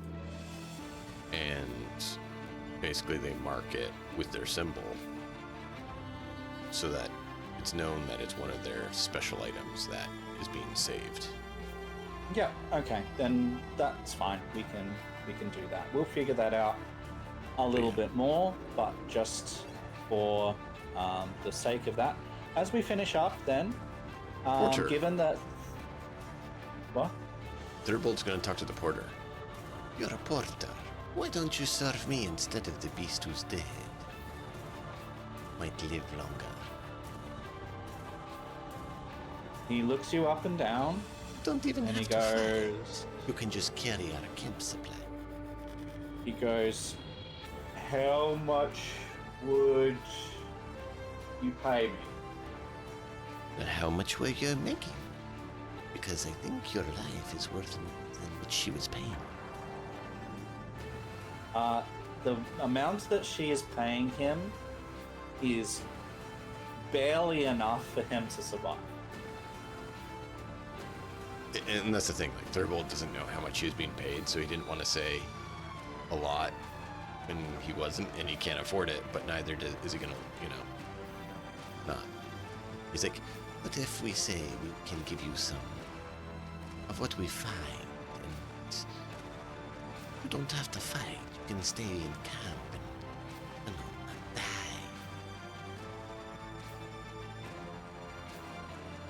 not die. 1 silver piece per day is what he has been. 1 silver piece per day. Yeah. It is the best offer to get back to civilization, unless you want to go on your own. So what she has been paying him is 1 silver. So you're just offering the same amount? For now, because Thurbold doesn't have a lot yet. And is mainly offering him a, free work, potentially in exchange for getting him just back home. Like, you can come with us, is basically what he was saying, but you're going to have to work if you come with us. So he can either set out on his own in the middle of frosty death, or he can come along and help out, but just be a camp hand. Porter says, which direction are you going then? We're traveling to their place. We're trying to find them. But then we'll travel back to... What was the meetup camp called? The ancient...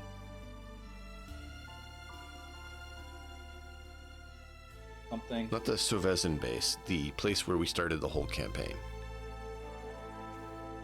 My brain just failed. Moot? The Moot? Yeah, the Moot. We'll be heading back there after. I mean, is it warmer there than here? Oh, yes. In fact, where I'm from, it's all sun, spice, and fun, and pillows. Very nice.